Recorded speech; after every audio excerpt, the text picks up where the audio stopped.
being recorded. Ryan, we are on. The meeting of the Committee on Student Achievement and School Innovation of the Board of School Directors will please come to order. Will the Secretary please call the roll? Director O'Halloran. Present. Director Peterson. Present. Director Phillips has asked to be excused tonight. Director Simpson. Present. And Chair Baez. Present. We have 4 present.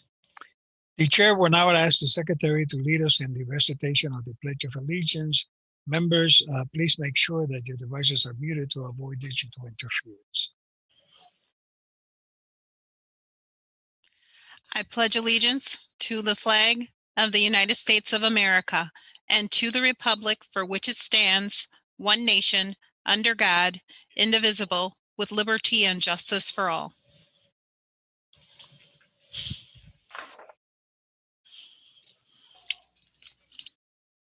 Before we begin tonight's meeting, we have a short announcement regarding interpretation services for Spanish-speaking members of our audience. Alberto, please. Esta junta se transmitirá en español para aquellas personas que lo requieran. Si usted desea escuchar esta junta en español, por favor marque al teléfono 312-626-6799 y ponga la clave de la junta 986-8841-3125. Le repito, si desea escuchar esta junta en español, marque al teléfono 312-626-6799 y marque el número de la junta que es el 986-8841-3125. Gracias. Gracias. For each of our items of business, we will hold a discussion and public hearing. Individuals who wish to speak on tonight's items will be required to register in advance. I ask those who are waiting to speak to remain on the platform until you are called upon to speak. Just as a reminder, Robert's Rules of Order dictates that all comments should be directed to the chair of the committee. Also, any questions or requests are to be directed toward the chair, who will determine the most efficient way to address them. All speakers are asked to state their name and spell their last name before proceeding with their comments. Each speaker will have 2 minutes and 15 seconds to speak. After a speaker's time is up, they may continue to follow the meeting at one of our broadcast options mentioned previously. And to ensure the good order of the meeting, harassment or intimidation tactics of any kind, including inappropriate language, will not be tolerated. The chair reserves the right to remove anyone engaging in such behavior from the platform. Those removed from the platform may continue to listen to the meeting or access the agenda items online. However, he or she will not be allowed to rejoin the platform. Written testimony may be submitted to the Office of Board Governance, P.O. Box 2181, Milwaukee, Wisconsin 53201-2181, or fax to 414-475-8071, or email it to governance@milwaukee.k12.wi.us. Also, for our listening audience, if you wish to access this evening's agenda items and attachments online, you may do so by visiting esb.milwaukee.k12.wi.us. Now let's begin, Madam Secretary. Item 1, please. Item 1 is action on approval of the areas to be opened for textbook study for the 2021-22 school year. The recommendation is that the board approve the following areas to be open for textbook study for the 2021-22 school year, and that is Science K-8, Anatomy and Physiology, Biology, Botany, Chemistry, Earth Science, AP Biology, IB Biology 1 and 2. Does the administration wish to make comments? Yes. Good evening, Chair Baez and members of the committee. Keith Posley, Superintendent of Schools. We're requesting your approval to open the following areas for textbook study: science, grades kindergarten through 8th grade, high school anatomy and physiology, high school biology, high school botany, high school chemistry, high school earth science, advanced placement biology, international baccalaureate biology 1 and 2. The study will be for the text to be used during the 2021-22 school year. At this time, I will ask Lisa Chapman to provide a brief overview of the process, and after, we'll be happy to respond to any questions that you may have in regards to this item. Lisa. Thank you. Chair Baez, members of the committee, my name is Lisa Chapman. I am the District Library Media Specialist and Textbook Coordinator. We are looking for approval to open a study for the science courses mentioned. These proposed resources are obsolete for the grade levels and courses that have been indicated. A committee of teachers, parents, and community members will also be solicited to actually review and make recommendations and brainstorm around the texts that are submitted from various vendors through an RFP process. The committees will conduct the study during the months of December through April and submit a recommendation to the superintendent the beginning of May 2021.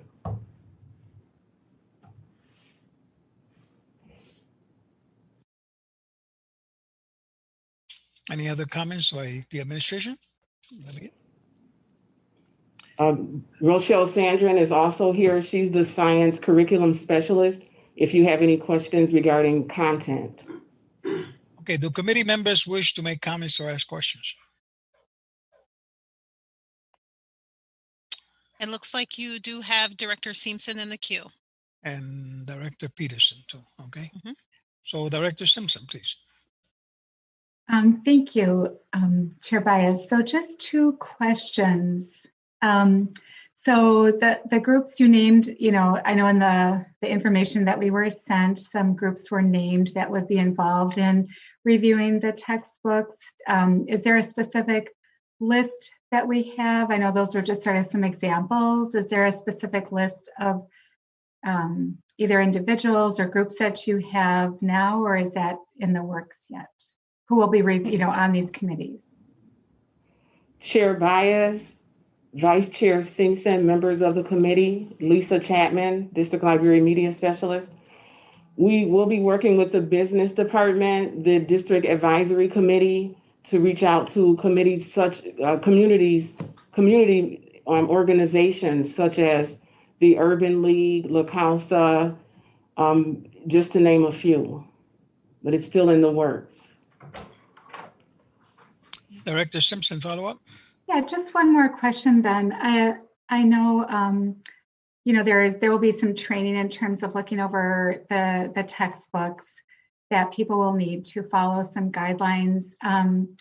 So will all of the committees have agreed upon standards that they'll be looking at in terms of, selecting the textbook that would best fit our district and our needs?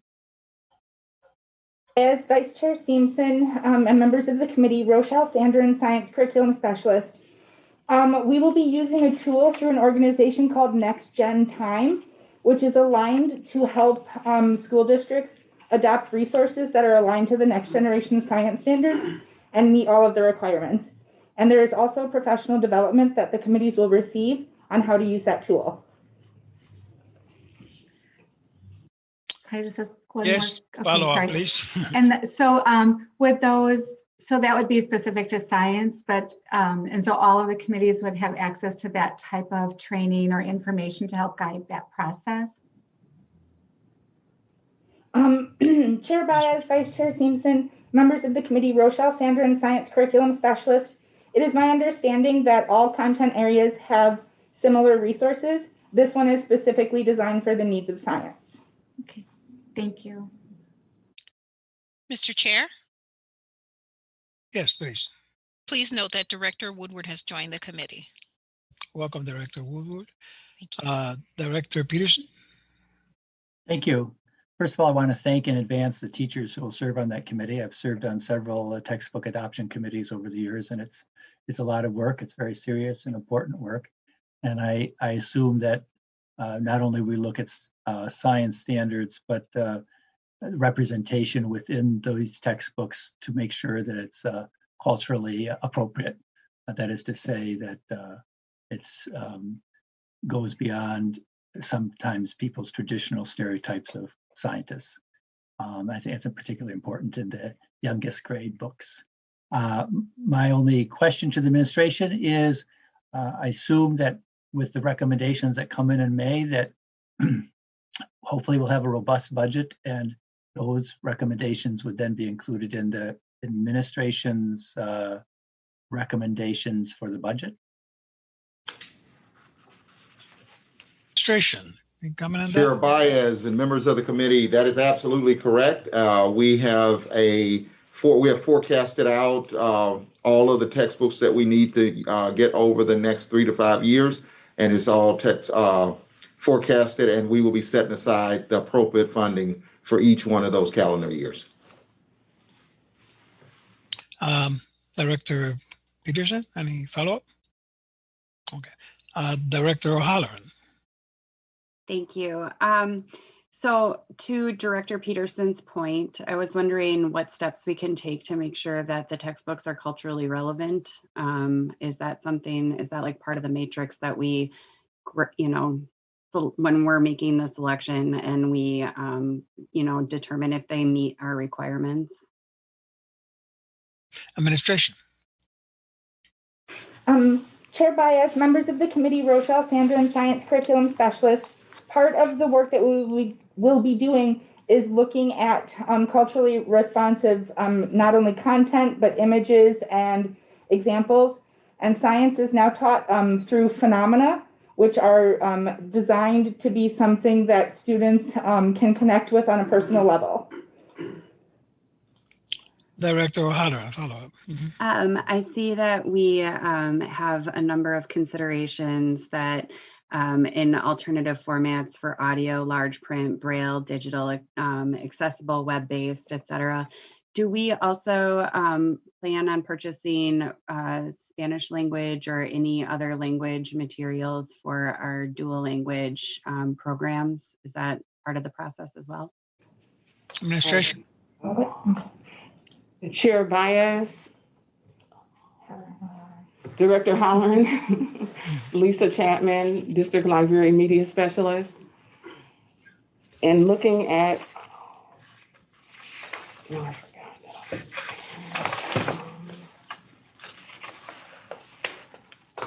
Chair Baez and members of the committee, while Ms. Chapman is preparing, everything that we do will have is set for a bilingual purpose as well. We will be buying Spanish versions of every document that we are providing. and Go ahead. Okay. Chair Baez, Director Halloran, Lisa Chapman, I apologize for that, but I was looking at the administrative policy 7.26, where we have specific guiding principles, and 2D there states that we will be considering and reviewing the availability of high quality materials for use in bilingual classrooms. And that includes Spanish language versions of the same content, quality, and rigor. Thank you. Thank you. Director Halloran? No further follow-up. Okay, just a comment, following up on what the other directors have said. In addition to the issue of culturally inclusive curriculum, we have passed motions relative to the issue of anti-racist content, content that really goes to the whole idea of, getting a consciousness in the young people that we work with and the educators that work with them. And also, following up on Director Peterson's comment, will we have, as part of those committees, a significant representation of diverse populations in those committees? I'm really concerned about the fact that, when we talk about having bilingual material and things like this, we do have representation from those communities in those committees. Okay. The administration. Yeah, go ahead. Chair Baez, members of the committee, Rochelle Sandrin, Science Curriculum Specialist. We will be making sure to pull together committees that represent the student population in Milwaukee Public Schools and represent the diversity that is represented in our student population. Thank you. Madam Chair, anything else? Do we have what is the pleasure of the committee regarding this item? Okay. Do I need a motion or? Director Peterson. Yes. You're muted, Director Peterson. Director Peterson, you're still muted. I think he's trying to unmute his mic. Just while we're waiting, Chair Baez, we do not have any public testimony on this item, written or request to speak. Oh, thank you. I'm sorry, I missed that. No problem. Director Peterson. Okay. I move that we accept the administration's recommendations. Okay, so we have a motion on the floor. Any further discussion on the motion? Will the secretary then please call the roll?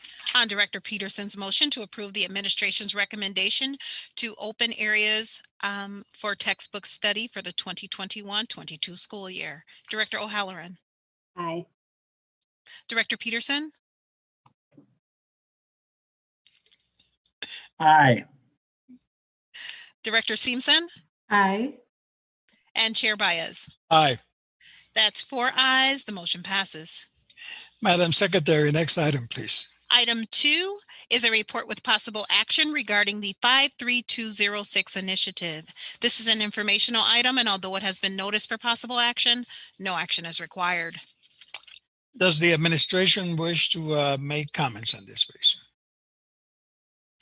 For the committee, this evening, we are prepared to share an update on the work associated with the 53206 initiative.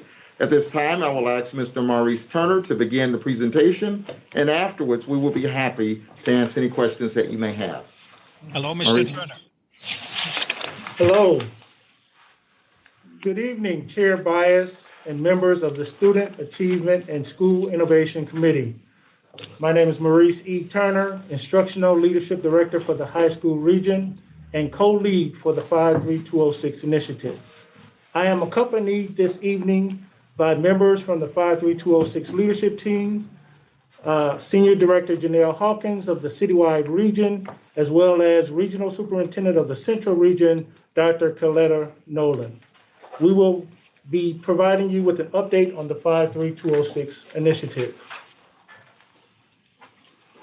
5 priorities for success: increase academic achievement and accountability, improve district and school culture, develop our staff, ensure fiscal responsibility and transparency, strengthen communication and collaboration.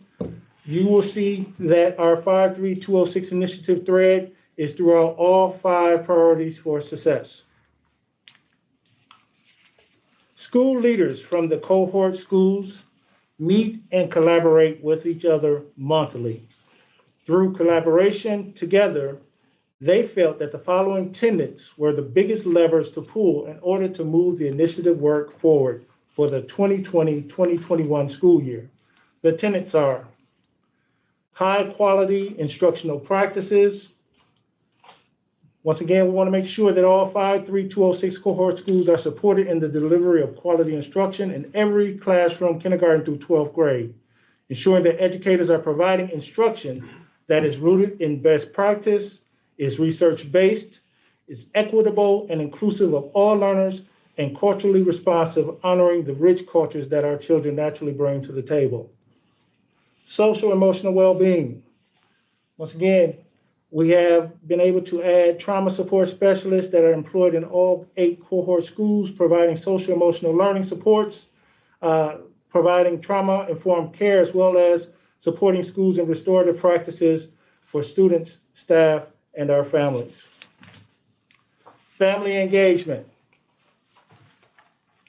We know that partnering with our parents and guardians and families is absolutely critical if we want to achieve the desired outcomes for all of our children in 53206. 53206 schools are diligently working with our families to stay connected, especially during these challenging times. Community partnerships, making sure that we're collaborating with the community partners that are established at the schools and leveraging them, leveraging the resources responsibly. And then lastly, developing our teaching and our leadership and our leaders in our schools. For 2020-2021, here are the focus pillars. We want to strengthen the 53206 K-12 narrative. We want to make sure that all of our schools are college and career ready. And lastly, we want to make sure that we have equitable resources. And at this time, I will turn over the presentation to Dr. Carletta Nolan, Regional Superintendent of the Central Region and co-lead for 53206 initiative. She will provide additional information on the focus pillars. Good evening, Chair Bias and members of the committee. I am Carletta Nolan, Regional Superintendent for the Central Region. What you see before you is the Cohort Vision. And this cohort recognizes that they must empower the change that cannot wait and ignite, invite, include, and inspire others to engage and act differently.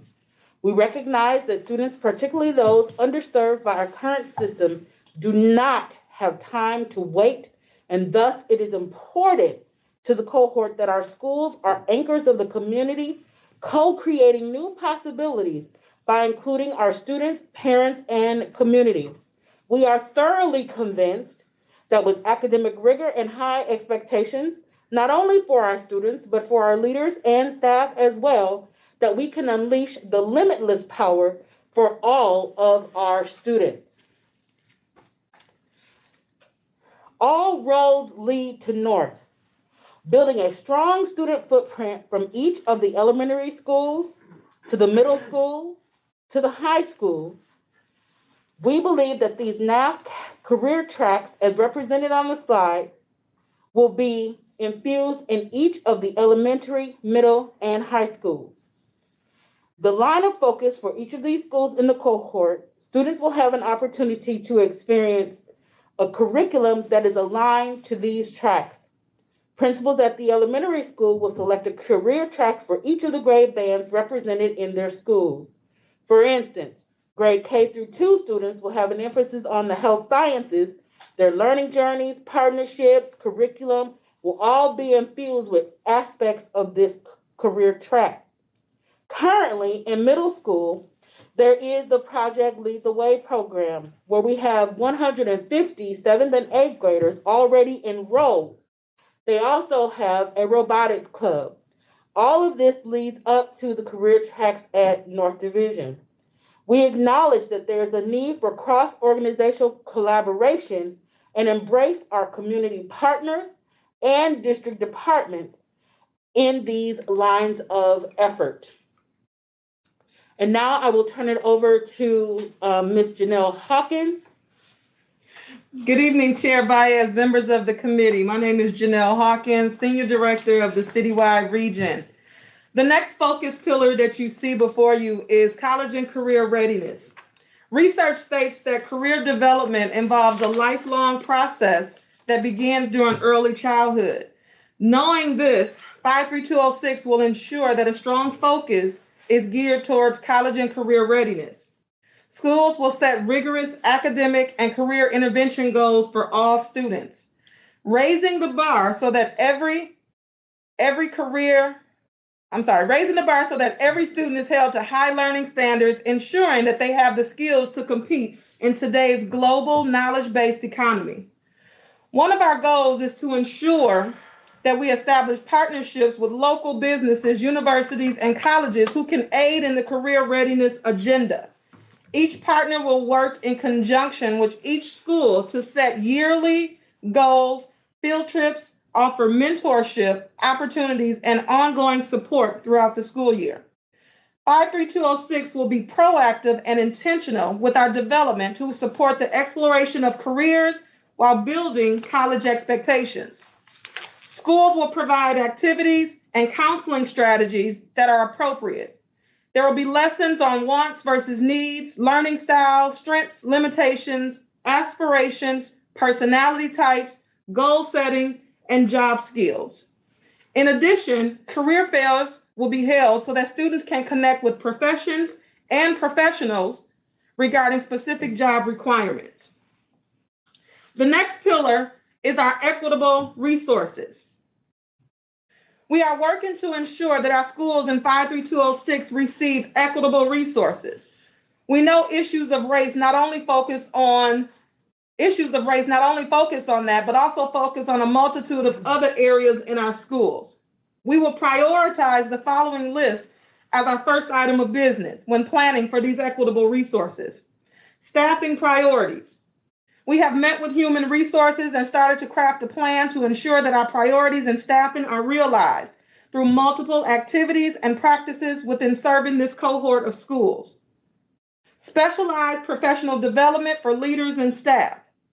This is one that is exceptionally important. Research says that the two most important positions needed in order to transform low-achieving schools are first, effective teachers, and secondly, transformational school leaders. This is why a strong emphasis will be placed on research-based, culturally relevant practices that will support school transformation. Next is our pathway for teacher certification programs.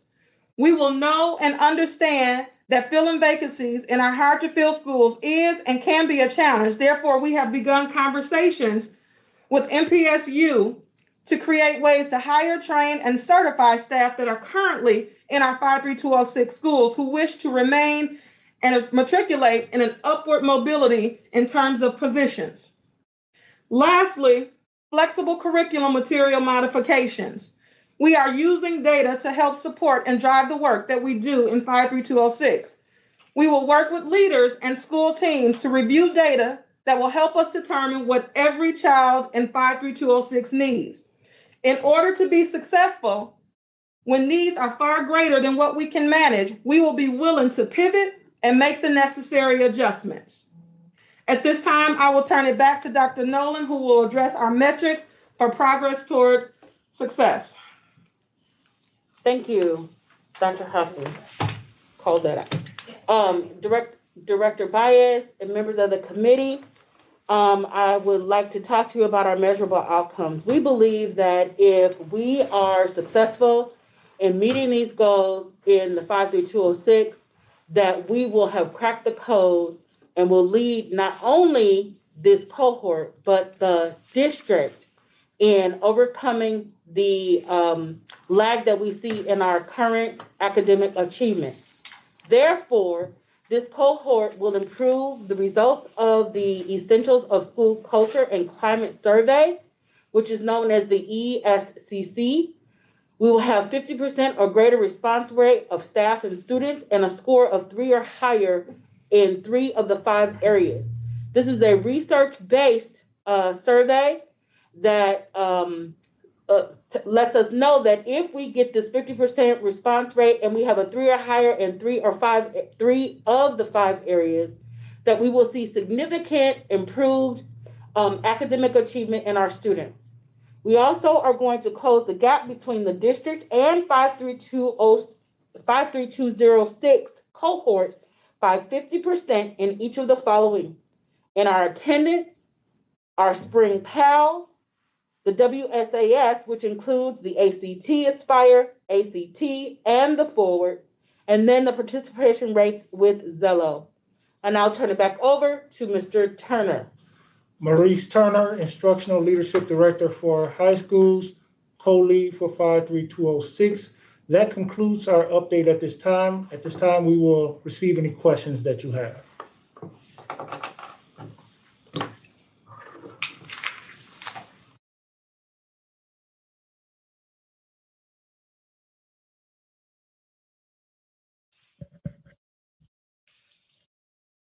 I'm sorry, I was muted. Do members of the committee wish to make questions or comments? You do have Director Peterson in the queue. Director Peterson, please. Yes, I have a few questions.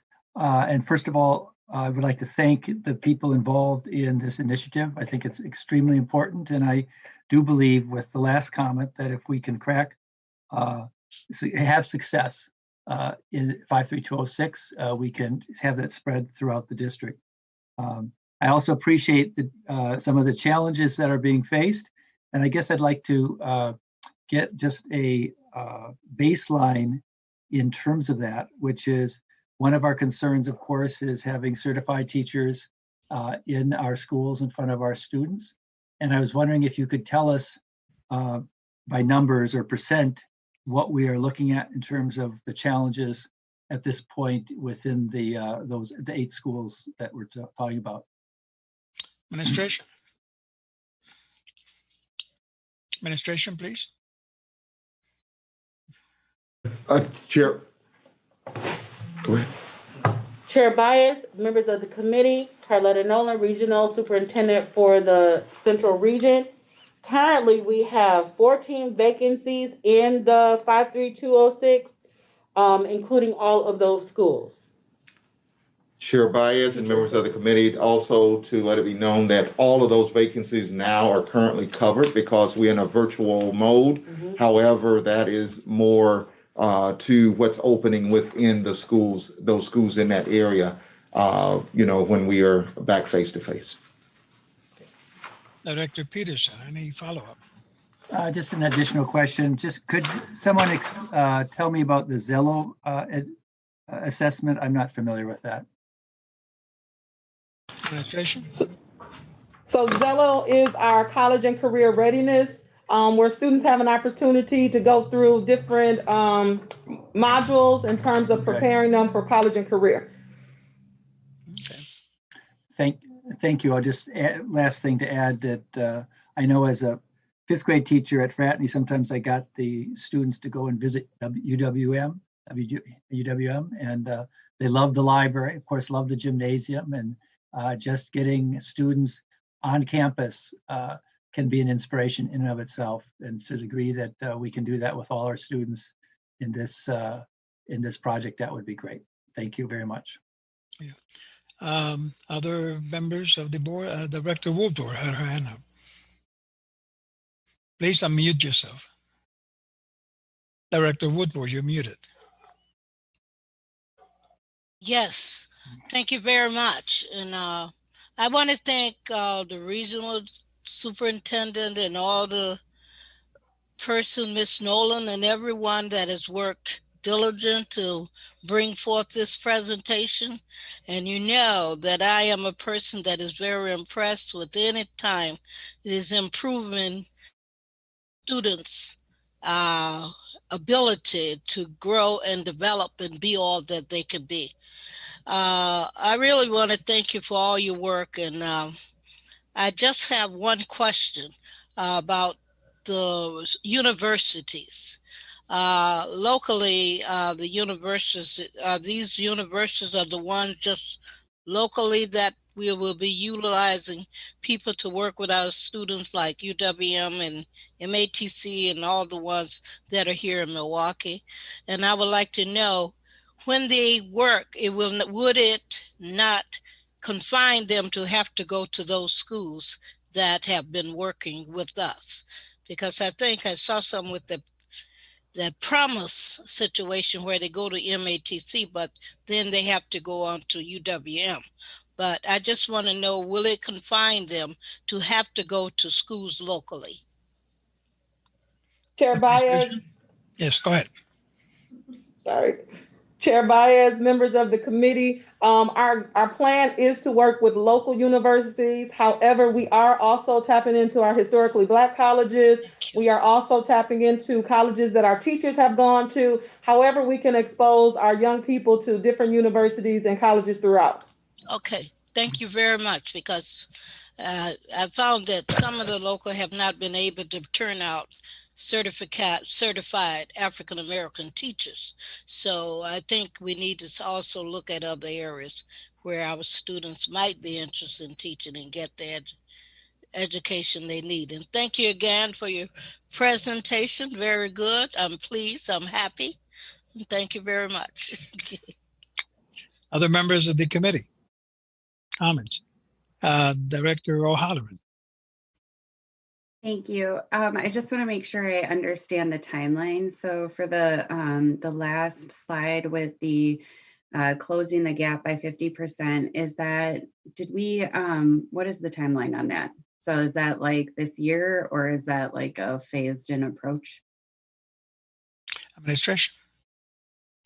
Chair Bias, Director O'Halloran, members of the committee. This is a 3 to 5 year projection of closing that gap. Okay. Follow-up question, Director O'Halloran? One more question about the equitable resources. So I appreciate that we are offering the pathways for teacher certification programs through MPSU.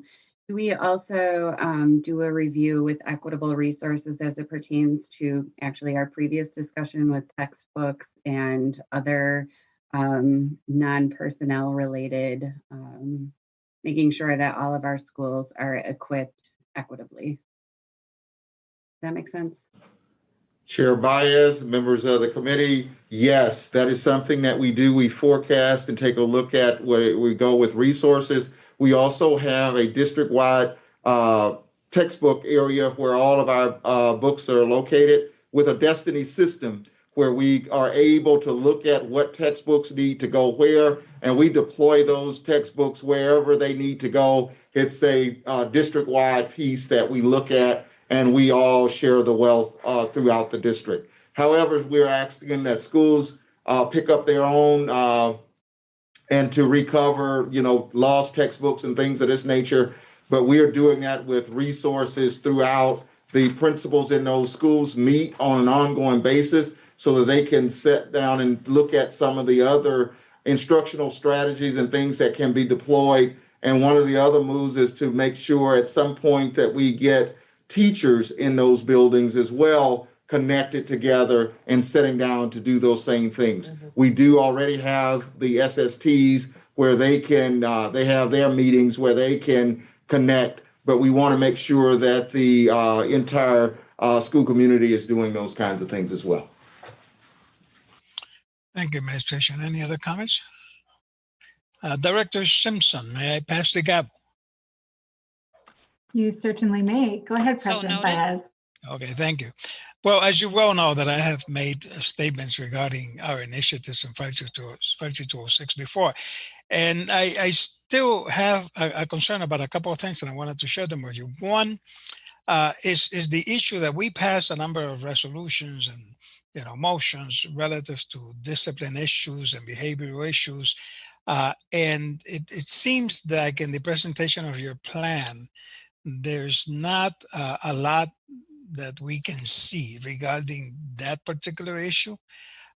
Will, the planning, the work that is being done in 53206 will be affected by all of this, and what will be the metrics? I mean, I don't expect you to have metrics for me right now.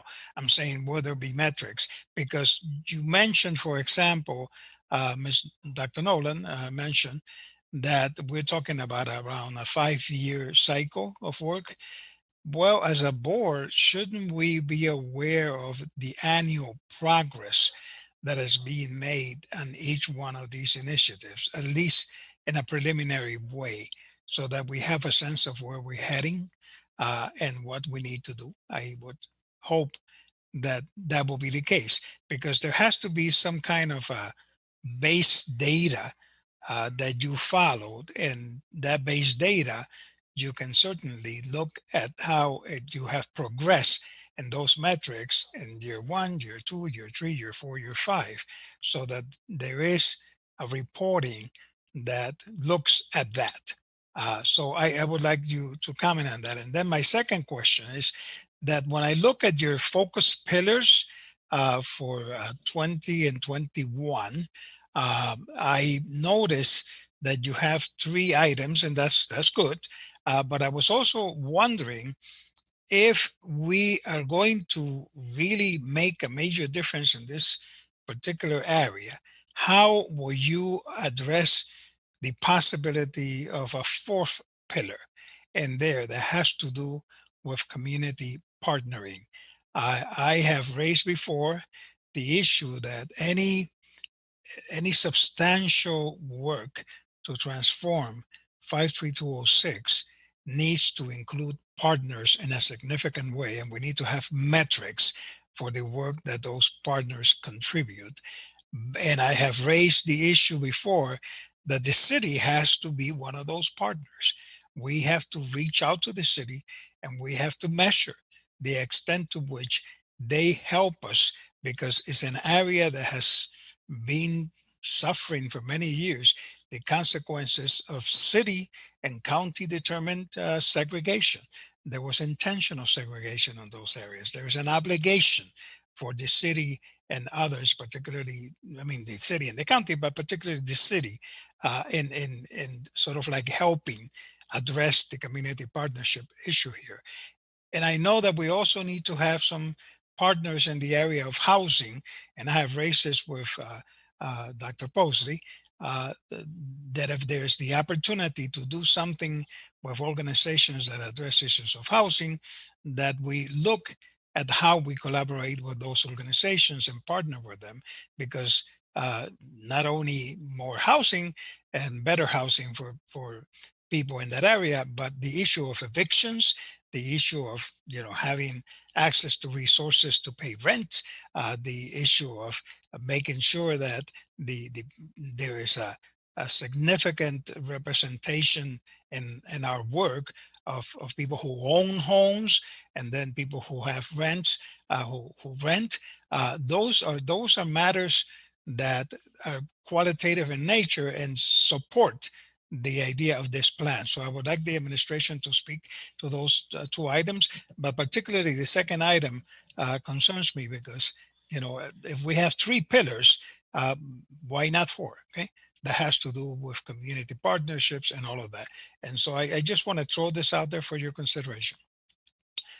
I want to be in there next. Administration.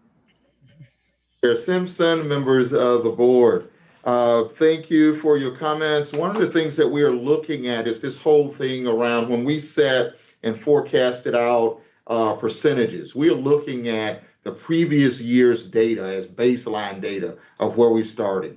And when we talk about the 3 to 5 years, if you take a look at 50% or greater of the staff will get to a certain point, it's going to be percentages, whether there's 15% or whatever the situation may look at, we're looking at it for each year as we matriculate upward. And so therefore have zeroed in on those areas where we see that there's a number of things that we need to do in the 53206 area, however, throughout the city of Milwaukee, in all of our schools. But the thing about it is that we have to be able to have a laser focus of where we want to go. And that 3 pillars we find is going to be that blueprint, that roadmap that is going to get us there. And so that's the reason that we're looking at it from that particular standpoint.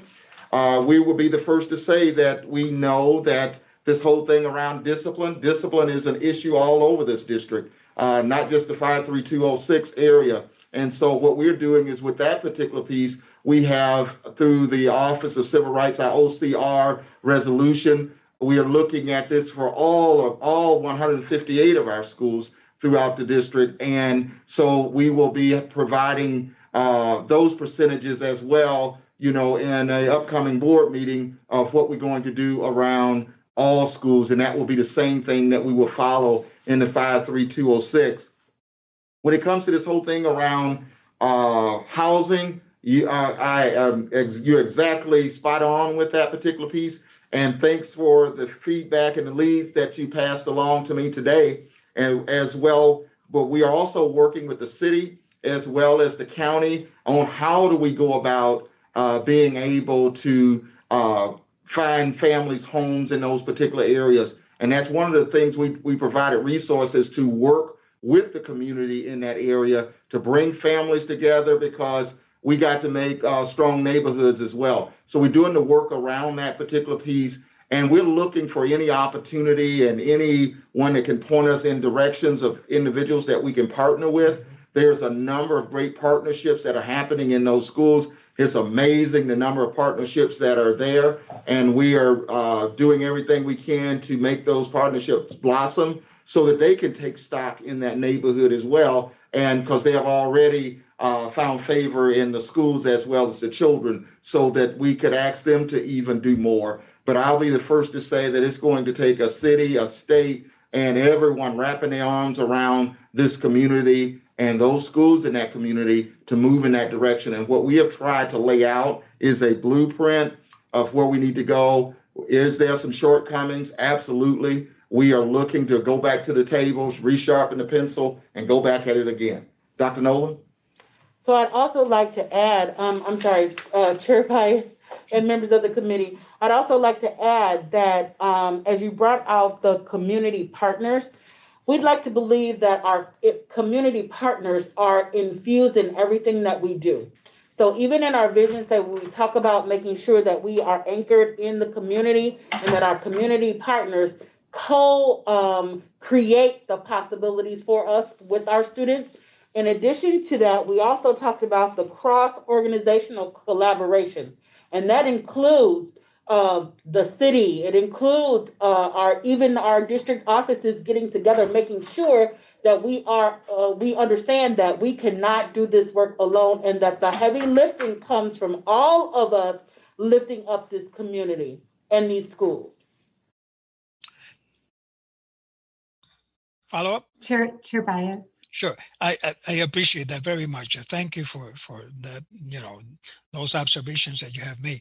I was just concerned that in the future reports to the board on this issue, you may share with us some of the metrics of progress in those areas, okay? So that we have a sense of the contributions being made. I'm seriously concerned about the issue of partners, and I understand the thing that they should be embedded in everything that we do. But partners make contributions to things, and some of them, take on, they sort of like embrace particular issues, and how are they collaborating? How are they participating? How are we measuring that kind of participation? So it will be helpful to us to be able to get some of that in the future, in future reports of the committee. So that's about it. Thank you. Administration. Oh, we're good. Okay, great. Appreciate the comments. Chair Bias, are you ready for the gavel to be returned? Yes, please. Alrighty. I'll take the gavel back. And so noted. And you do have Director Woodward in the queue. Director Woodward, please. Yes. Dr. Mans, I would like to know, can I state a point of clarification? I would like to give a point of clarification and from you, please. Or is it possible? Dr. Mann? Chair. Yes. Yes, definitely. Okay. Has it changed that the person, being in District 4, 53206, the vast majority of it is in District 4. As the representative elected by the constituents and that district, I do have information on where, because I do get into the schools, I do talk to the regionals and principals and get information on where they are and the things that are going on. I have where every school in my district are as far as they are. So we do, with the parent and community engagement, they give us a report. And usually that report defines the type of things that are going on. So, and I believe, I don't know where the people are, and it's also published, right? That information that is presented. Like I have everything that was presented tonight. Is that a way of availability to all board members to see the things that are going on? And if they have any question, if I have any question, they have any question, we can come not in a meeting, but also ask anything about anything that has been presented, because most of the information has been presented. And if there's question, and I just want to know, am I not the person representing District 4 or not? And that is most of 53206 in Central Region. And I just want to know, does that, can that be something that I can pass on with the information that I do have on where we are, where all of my schools are, if there's an interest. And I think if we're going to do that for 53206, is a possibility that every region, all areas do the same thing, present where they are and where their schools are. And at what time would that be done? Okay, that's what I would like to know. Mr. Chair, your mic is muted. I'm sorry, Dr. Mann, would you like to respond? Mr. Chair, members of the committee, Director Woodward, all of the information for every item is typically published with the item coming forward to committee. As indicated in your printout, those pieces of information were published and made public. It's typically the Thursday prior to the meeting, before the timeline of 5:30, which is when we hold our committee meetings. And so all of the information relative to this item and items published are usually public the Thursday prior to the date of the meeting. And that is also inclusive of the board meetings as well. And the part about the District 4 representation, did you hear me? Madam, I'm sorry, Mr. Chair, members of the committee, I believe that the majority of the schools listed in the 53206 initiative are in District 4.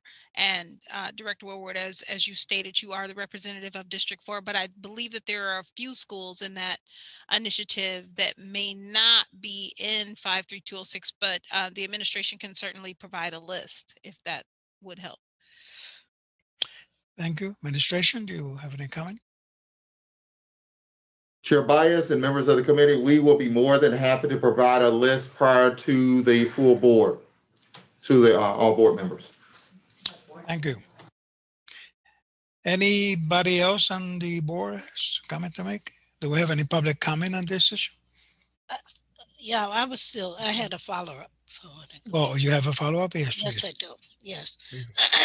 I just recently, I think every board member I don't know whether everybody else did. I got a copy of all the schools that I'm responsible for in District 4. So I wondered, did the rest of the people get the schools that they represent and the type of schools that where they are elected and they get signatures, they pay and do the mail-ins to get elected to this seat. I wondered, do any of the rest of them have anything going on in their district that need to be reported as well? Anybody else, administration or Dr. Mann, wish to comment on that? Mr. Chair? Yes, go ahead.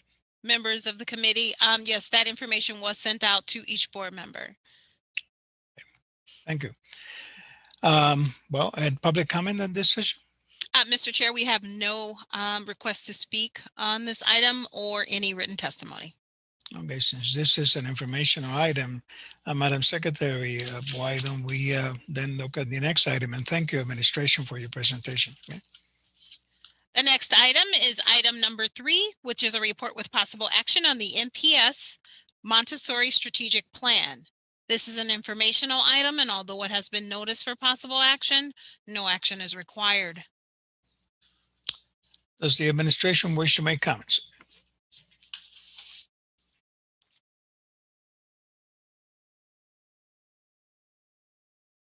Is before you. We would like to share an overview of our completed work on the way, and future planning. Abigail Rouse and Andrea Corona are with us this evening to share this information, and after which we'll be happy to answer any questions that you may have. Abigail. Ms. Abigail. Good evening, Chair Baez, members of the board. My name is Abigail Rausch, and I am the Montessori coordinator.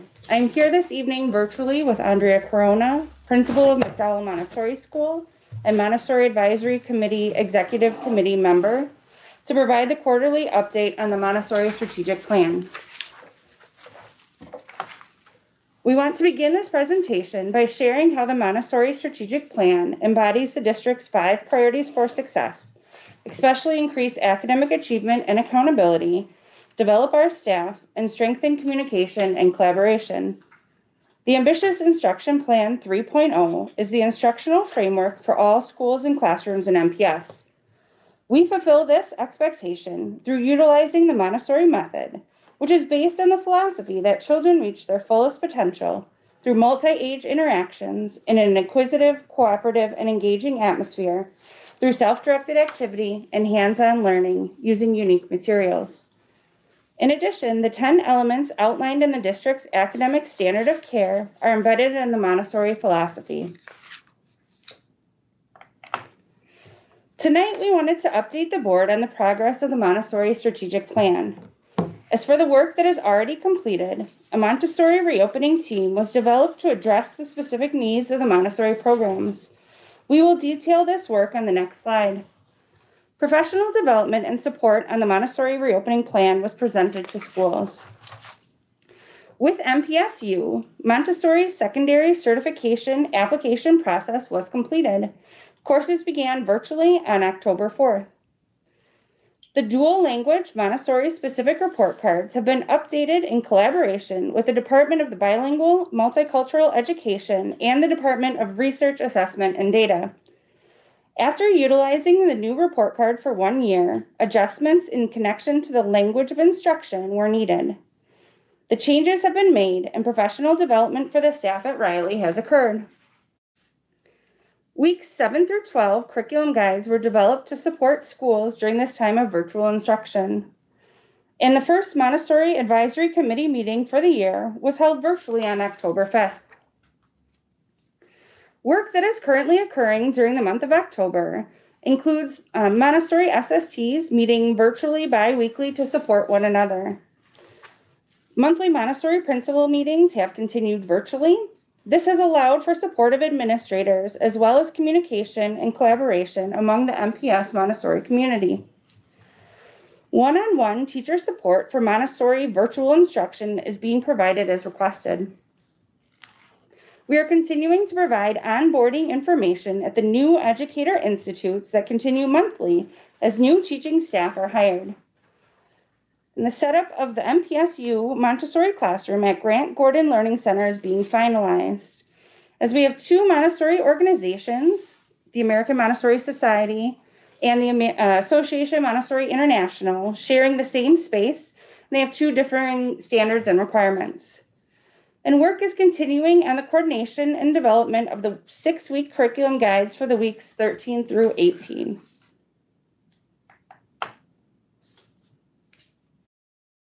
Mrs. Corona. Chair Baez and members of the committee, Andrea Corona, principal of McDowell Montessori School and member of the executive committee of the Montessori Advisory Council. Utilizing the MPS school reopening plan, a Montessori reopening team was developed to address the specific needs of Montessori programming. The team consisted of the Montessori coordinator, principals, a school support teacher, a parent coordinator, a special education teacher, and classroom teachers from each level. Each of the 7 Montessori schools was represented on this committee. The Montessori reopening team developed a framework to support families and students, as well as staff, as we move through the district's reopening phases. Curriculum support and guidance for teachers has been developed as we adapt our Montessori method to virtual instruction. We are providing children with access to Montessori material alternatives while working at home. This includes Montessori materials reimagined on paper, physical Montessori materials being sent home with students, and utilizing virtual versions of Montessori materials. Our work supports students with special needs as well as our learners with language needs. Support teachers will collaborate with the regular education teachers to provide instruction within the Google or Seesaw platforms. Each of the MPS Montessori schools has a Montessori virtual learning from home guide. This guide has clear communication in regard to student expectations, space allocations at home, and support for parents on key Montessori concepts such as practical life and ownership in learning. The Montessori Virtual Learning from Home Family Guide is located on each school's website. Paper copies are available upon request.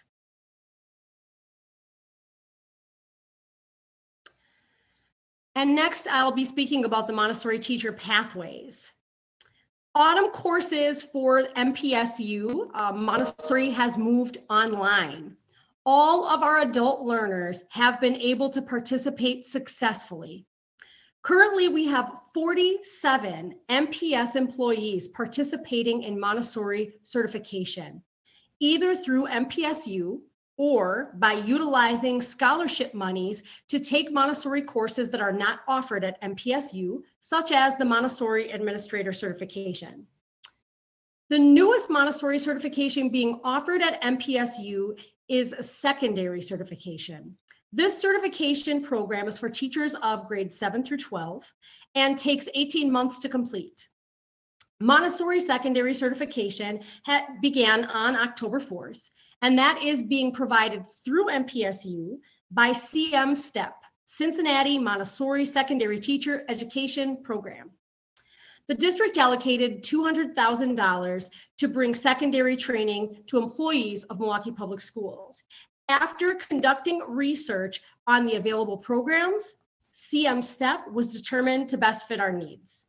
Currently, there are 16 MPS employees enrolled. The format of the program is virtual instruction with in-person instruction planned for summer of 2021 and summer of 2022, which will be held at McDowell. This secondary program is a post-baccalaureate program for MPS employees. Ms. Rausch. Yes, thank you. The Montessori Advisory Committee has a Montessori strategic plan timeline for the 2020-2021 school year. Looking forward, the monthly Montessori Advisory Committee meeting will be held virtually on November 2nd at 5:30 p.m. Ongoing professional development for staff around Montessori virtual instruction will continue, and continued targeted support for individual schools will be provided. Development of curriculum and support for the reopening plan will occur as needed at 6-week increments. And the previously established scholarship criteria for the Montessori training sponsorships will be utilized for the second year. Information for MPS staff to apply is forthcoming. In December, the Montessori Advisory Committee meeting will be held on December 7th at 5:30 p.m. Montessori-specific district-wide professional development will be determined, planned, and implemented for a district-wide professional development day. As part of the Montessori strategic plan, working with various departments, a retention survey for Montessori program employees will be developed and disseminated. In working with the Division of Facilities and Maintenance, a standard of Montessori material orders for expansion classrooms will be developed. For the school year 2021-2022, expansions are anticipated at Riley, with them moving to grade 3 and adding a lower elementary and primary classroom. There will be an upper elementary expansion at McDowell, and Bayview will continue to add through grade 8. Having a standard of Montessori materials will help the ordering process be smoother and help with equity of programs. Riley also has the added challenge of finding materials that are typically made in English to be made in Spanish. And finally, the January Montessori Advisory Committee meeting will be held on January 4th at 5:30 p.m. Continued support for Montessori virtual instruction will be developed and provided as deemed necessary. And the expectations for the implementation of the Montessori middle and high school curriculum will begin to be established. Utilizing the Montessori secondary training, we will begin to determine the Montessori-specific curriculum to be utilized across the district. Clear expectations, curriculum guidance, and cohesive outcomes will be outlined with the goal of implementation for fall of 2022. And finally, working with MPSU, a pathway for state licensing support for the MPS employees who are completing Montessori certification will be developed. Thank you. At this time, we'd be happy to answer any questions you may have. Committee members, do you have any questions, please? Any questions by committee members? Yes?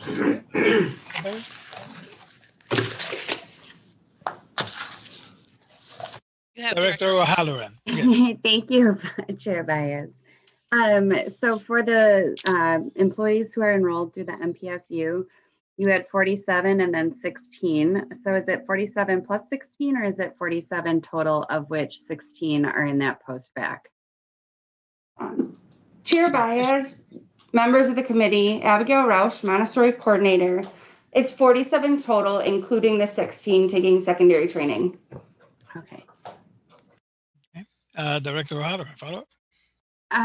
So given that that's 47, do we feel like that is sufficient to meet our needs? Is that something that we need to consider, like expanding, or just kind of, I'm trying to understand how that, if that's enough, that sort of thing. Administration. Chair Baez, members of the committee, Abigail Rausch, Montessori coordinator. The programs are large in scope. So the secondary program is an 18-month program. The two elementary programs that we are running at MPSU are almost 3 years. So at this time, we would not be able to add any additional staff without adding additional courses. So they're a complete cohort model. So at this time, that is what we can offer. Any other, Director Woodward? You're muted, so. Okay, I have a question. What is the total of number from the administration? I'd like to know the total number of teachers that we have at for teacher certification. I know it started out being the paraprofessionals were going to be the ones that would be going there to get trained to elevate to certified teachers. So I just want to know the total number of teachers at MPSU at this time. Administration. Sure, I have it, sorry, excuse me. Chair Baez, members of the committee, Abigail Rausch, Montessori coordinator. Currently, we have, of the 47 people, give me just 1 second.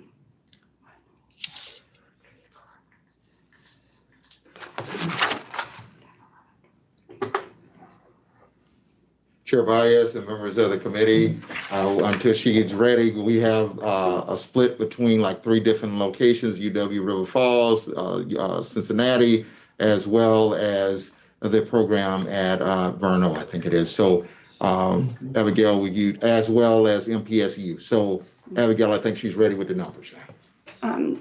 Sure. Director Woodward, we have 20 of the 47 people who are currently teachers, are in the teacher category within MPS. You have what? 20 of the 47 MPS employees enrolled in training are certified teachers already. Okay, are they just for Montessori? Or are they for the district, other parts of the district? I'm trying to find out how many students that we have that would be non-Montessori teachers.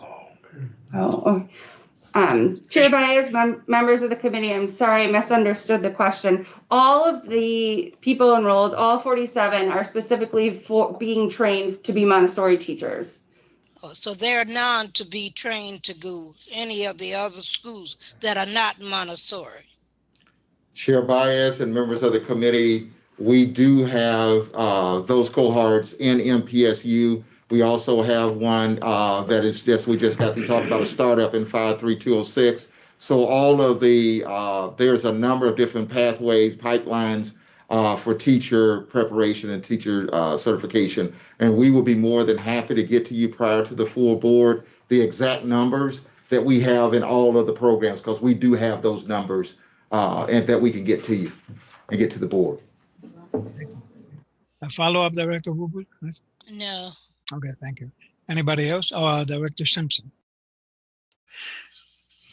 Thank you, Chair Baez. I was just wondering how many, when we spoke of vacancies earlier, how many of our vacancies are in the Montessori program? I know they're all being covered virtually, but are there any vacancies at this time? Administration. Chair Baez, members of the committee, we currently have one vacant position within the district, within the Montessori program. Thank you. Any other comments by board members? Director Simpson, may I pass the gavel? I had a couple of questions. We may. Go ahead, Chair Baez. Thank you. Noted. Thanks to the administration for this report. I just want to be consistent with some of the other concerns that I have raised relative to task force or advisory committees. I did it before in the bilingual task force, and I've done it in other instances where it seems to me that if we get parents involved, that these parents have to have voice and have to have real participation in advancing, agendas and dealing with presentations before this board, so that in the future, we have a presentation by Montessori like we should have by bilinguals and other kinds of programs that we're concerned about, that we include parents in those task forces and in those commissions and those meetings, that they be voicing also their concerns during a report. And I would just hope that we see this with the Montessori Advisory Committee in the future, that we do not get just only an administrative report or report by administrators engaged in that. But if you have parents, get them in there. I think it's important to do. And I'm wishing that my colleagues see the importance of this. If we invite them to participate, let's fully get them to participate in the process. Second concern, I was wondering, in the strategic plan, which I have followed for Montessori for a while, there had also been talk about expanding the program, but also an expansion to perhaps another school, so that we have another Montessori school. And that was one of the reasons we have educators, sort of like emerging educators. We sort of like projecting that we will need more Montessori teachers for the future, not to fill just existing vacancies, but the vacancies that will occur as a function of the expansion. And I hope that in future reports, you may be able to speak to that, because if we are talking or thinking or considering the idea of expanding to another Montessori school, we need to begin to do that now, so that we can engage during the budget process on the issues that pertain to how do we make that possible for next year. So I'm hoping that the next report of the committee will speak to that issue if possible. And then the issue of emerging educators. I know, and maybe some of you got letters that there were some people there that said that they wanted to be a part of the committee, and they were sort of like promised that they will be a part, but now they're not. It seems that there may be some folks there hanging because we place a limit on the number of people in emerging educators. Are there any plans, do we hope, to look at, what is the actual cost of getting somebody who really wants to be a Montessori teacher involved in one of these cohorts, not necessarily changing the curriculum context of the cohort, but somebody who already has a bachelor's degree and wants to be a Montessori teacher and seeks Montessori certification, that we are able to support that individual in making that possible. And then related to that was the idea in another meeting at one point, we talk about an evaluation of the Emerging Educators Program. I have not seen an evaluation of the Emerging Education Program. I have not heard that we're moving in that path. It seems to me that it makes sense for us to be able to do some kind of an assessment of how that program is working and have that evaluation reported to the board. Because if the emerging educators project is dependent upon how well this program is working, okay, then we need to know about that before we engage in the budget process again. We need to have an assessment. So I'm wondering if the administration could speak to if there's going to be an evaluation, which I think was promised and it needs to happen, of the emerging educators program, more or less when can we expect to hear about that from and your reporting? Administration. Chair Baez and members of the committee, yes, there will be a report out on that program as well. That is something that we are in the process now of gathering data and input. So we will be coming to the board soon.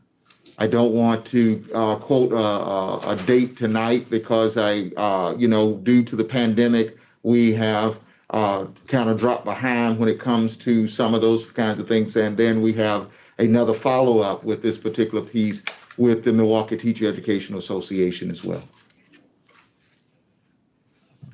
Just a quick follow-up. I appreciate that. I fully understand the pandemic has really set us back a lot. But since we promised that we will have an evaluation that will help us determine whether we can move, expand or do something with this program, then it seems to me we need to have that evaluation in time for that process, okay?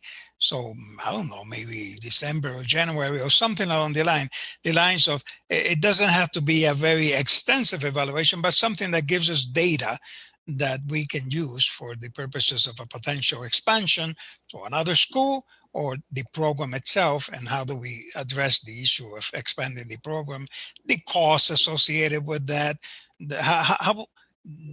what is the nature of those efforts that we are following and that we want to make sure that we have clarity on, so that we then proceed with the thinking of expansion. Okay, so that's what I wanted to share with you, and I'm not looking for a date right now, but I'm sort of like hoping that we will move in that direction at some point. Thank you. Administration. Chair Baez and members of the committee, I'm going to yield to Abigail Roush she was getting ready to provide some information that was asked about earlier, but I will say that we will be getting that preliminary data to you.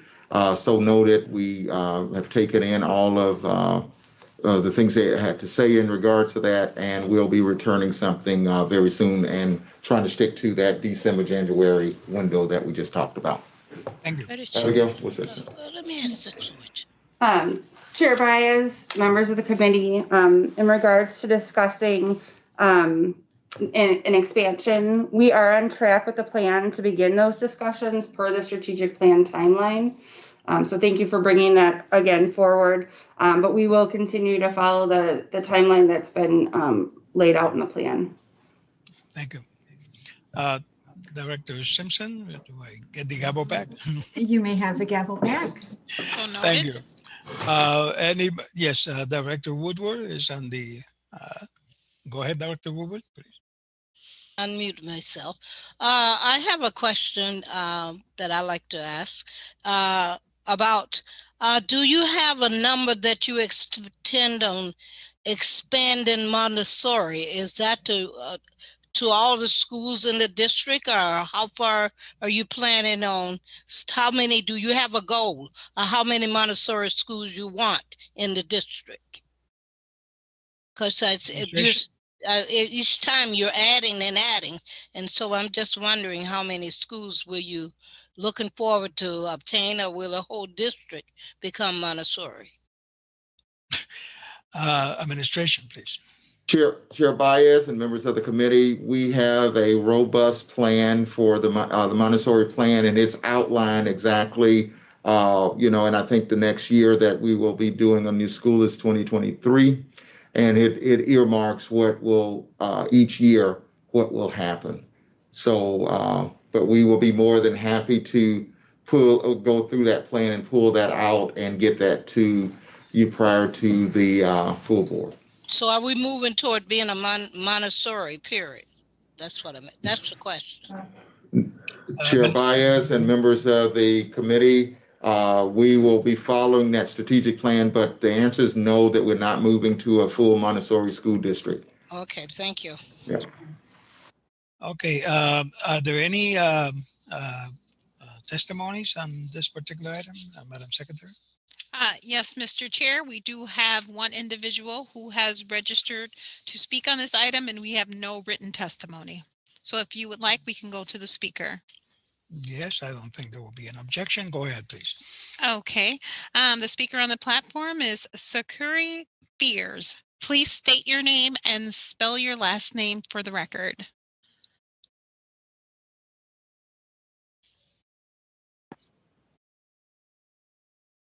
Sakari Fears, last name is Fears. Thank Good you. evening, Chair Baez, members of the committee, Superintendent Posley. I've been an MPS parent for over 20 years, and I've seen each of my children successfully matriculate through the Montessori program. This program and its success fueled my engagement in the MAC effort, and I believe during its short existence, MAC has accomplished more than we are accustomed to seeing from parent-led engagements. I know for a fact that this is because of the direct parent involvement and engagement, the teacher input, and the support of the school board. But there's still work to do for MAC. We need committees like this one to last beyond the current engagement and involved parents. And more importantly, the work of this committee needs to be duplicated and expanded to additional efforts within the district. I know the report tonight that was presented outlines the progress made by the administration to implement the strategic plan. However, I urge the board to give continued direction to the administration to keep this committee effectively engaged and collaborative in these efforts, and give guidance to the leadership structure and request that actual teachers and parents be part of bringing this quarterly report to the board. With the challenges we all are facing during the pandemic, I currently have a child that is virtually attending his first year of high school at home, and while I'm working at home, it's been a serious challenge. Well, we need to figure out ways to continually engage families, and that's becoming harder than ever with all of the competing things that are pulling in our daily lives. But the platform of this committee provides an opportunity to meet that expressed need of the Montessori community, not just to fulfill the Montessori strategic plan, but to encourage further engagement. The committee brings attention to the larger initiatives that help the entire district beyond Montessori. For example, emerging educators is a great opportunity to create a sustained pipeline of well-trained teaching professionals that we desperately need within the district. I also urge this committee to find a way to allow the MPS parents who are already in certain MPSU cohorts who committed to the program believing they would be emerging educators be compensated and categorized as such. Thank you for your time. Thank you. Any other comments by members of the committee?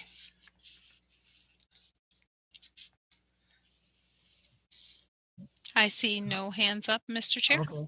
Well, just to clarify, I want to make sure that the people understood my comments. I do not mean for administration and administrators not to report. I think that this MAC committee is important enough and has attracted enough attention so that we do include parents in the process of reporting, like we should include parents in the process of reporting in bilingual and in other areas. That has been consistently the kind of thing that I urge us to do. And I hope that we find a way to do that in the next reporting process. So thank you. Dr. Mann, this was an informational item. Any other issues? No? Then let's proceed. Madam Secretary, next item, please. Item number 4 is a report with possible action regarding the MPS MKE Early Childhood 1825 initiative. This is an informational item, and although it has been noticed for possible action, no action is required. Does the administration wish to make comments? Okay. Yes, Chair Baez and members of the committee, as a part of the item that is before you, we would like to provide you with an update on our early childhood initiative. Our presentation will include the initiative's focus and goals, completed and current work, as well as next steps.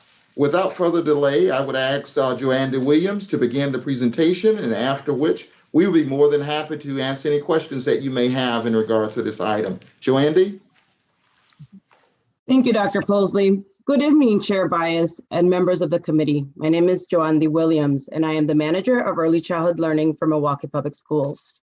This evening, I will share with you an update of the work that has been going on as part of the MPS MKE Early Childhood 1825 initiative. The MPS MKE Early Childhood 1825 initiative supports all 5 district priorities. As you hear about our initiative focus, goals, completed, current, and future work in this presentation, you will see the connections. This slide reflects the demographic data for the 2020-21 school year of the early childhood student population of the district across 113 schools.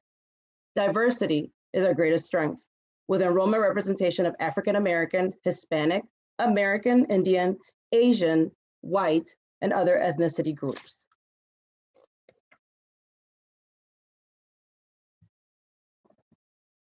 The mission of this work is to improve the learning experiences for children from birth through 5 years old in the city of Milwaukee by ensuring that all educators and childcare providers who have a direct impact on our students' learning possess the understanding, skill set, knowledge base, capacity, and resources needed to provide high-quality instruction to all students participating in early childhood education programs. Thus, the 5 priorities that are the elements of high-quality early childhood education and programming serve as a focus and overall implementation goal of the MPS MKE Early Childhood 1825 initiative. These groups work on collaboratively supporting the community by providing early childhood staff development, family and school transition, high-quality, impactful instruction, social and emotional learning, and equitable resources with every learning setting. During the period between July and September 2020, the MPS MKE Early Childhood 1825 initiative continued the work, even with virtual limitations in supporting the early learning community in a multitude of ways. Funding was used to purchase the following. First, Ready Rosie, a video modeling tool that is a bilingual tool and is used to build partnerships between families and educators while promoting school readiness. 2 Head Start pilots will have access to this tool. The goal will be to determine through an analysis of the impact that this program has on building parent background knowledge and ultimately improving student outcomes. Thus, continual monitoring and support will be given to this project. Additionally, the Head Start program distributed 1,400 Frog Street at Home K3 and K4 learning kits, which served as a bridge between home and school, thereby assisting families in supporting their child's academic progress. The early childhood shared information about early learning in a virtual setting during an MPS virtual parent engagement session with included 60+ parents that participated. Additionally, Frog Street facilitators for the district have completed training in read aloud, writing, differentiated instruction, and math. This specialized training will be used to provide pre-K educators with more specific support in the form of level 2 trainings that will be offered this school year. Additionally, the Countdown to Kindergarten engages families, educators, and the community in enhancing early learning opportunities to support the transition to kindergarten by laying the groundwork for primary caretakers, such as parents, grandparents, guardians, to be active partners in their child's education, both at home and at school. MPS worked on this effort to ensure the process of choosing schools to the kindergarten enrollment fair, as well as registering and entering kindergarten school ready, is a clear and welcoming for all families. One way to support families that have enrolled in pre-K and K5 students is through the provision of a swag bag. This swag bag has been an educational school-ready supports tool to address a focus on the ambitious instruction areas of reading, writing, and math, as well as social emotional learning and community awareness. Additional resources will be found on our MPS app page that was developed about 2 years ago to continue to be updated. Finally, groups continued meeting with community partners and collaboratively taking advantage of meetings such as the Moving Families Forward Civic Community and Family Engagement Series, whose meetings were to encourage continued collaboration and conversation and action into the community. our current work. The MPS Early Child 1825 initiative will continue the work of the initiative in the following ways. We will continue to implement the Ready Rosie family engagement video tool to ensure that parent capacity is being built and improved child outcomes are being met. As we speak, we have distributed 500 pre-K and kindergarten swag bags to all students in all programs in grades K3, K4, and K5 to benefit from learning materials that can be used not only in the home, but during virtual learning lessons as well, which was completed just recently in the past 2 weeks. We also will continue to provide professional development to early learning community with MPS representation at virtual conferences. For example, WICA, Wisconsin Early Childhood Association, and Building Connections and 4Cs Pathways to Virtual Quality Conferences. Both sessions will be held during the month of October. Community resource will continue to be shared through the Back to School Google Classroom that currently has 120 participants, such as school support teachers and teachers, which are taking advantage of this great resource.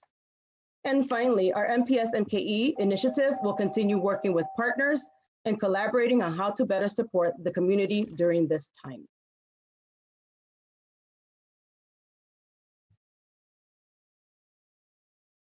Our future work, which this important work must continue in order to have an impact on young learners and to ultimately ensure improved school readiness.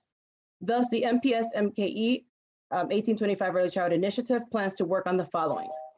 Continuing to monitor the impact of Ready Rosie with the intention of expanding its use in more school settings. Investigating the adoption of a universal screener that could be used not only in MPS, but within the community as well. This will allow for better information on school readiness and an easier transition to school. The rollout of the Countdown to Kindergarten for the upcoming school year for 2021-22 will begin. The rollout of the steps to follow include virtual school visits, registration, meeting your school staff, and school readiness activities that will be shared district-wide as MPS anticipates the arrival of eager but prepared early learning students next school year. Community resource information will continue to be shared so that MPS families will be able to take advantage of community learning opportunities that they may not be aware, have not been aware of. And finally, we'll work with continuing on the goal of ensuring high quality by looking into ways to better support our early learning communities, such as providing Frog Street curriculum or specific learning professional development that provides continuing education credits to our childcare partners. The MPS MKE Early Child 1825 initiative continues to gain positive traction and works to refine the blueprint in our community for our youngest learners who are our future leaders. At this time, I will be happy to address any questions that you may have.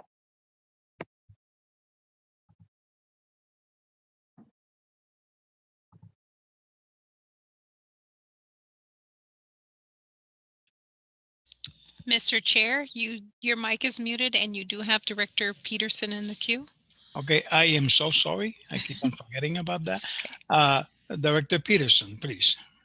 Yeah, first of all, thank you for that very fine presentation and the work that's going on. We all, I think, are in agreement on the board, administration, and teachers, parents, that what goes on from 0 to 5 is just so central and so important for our students.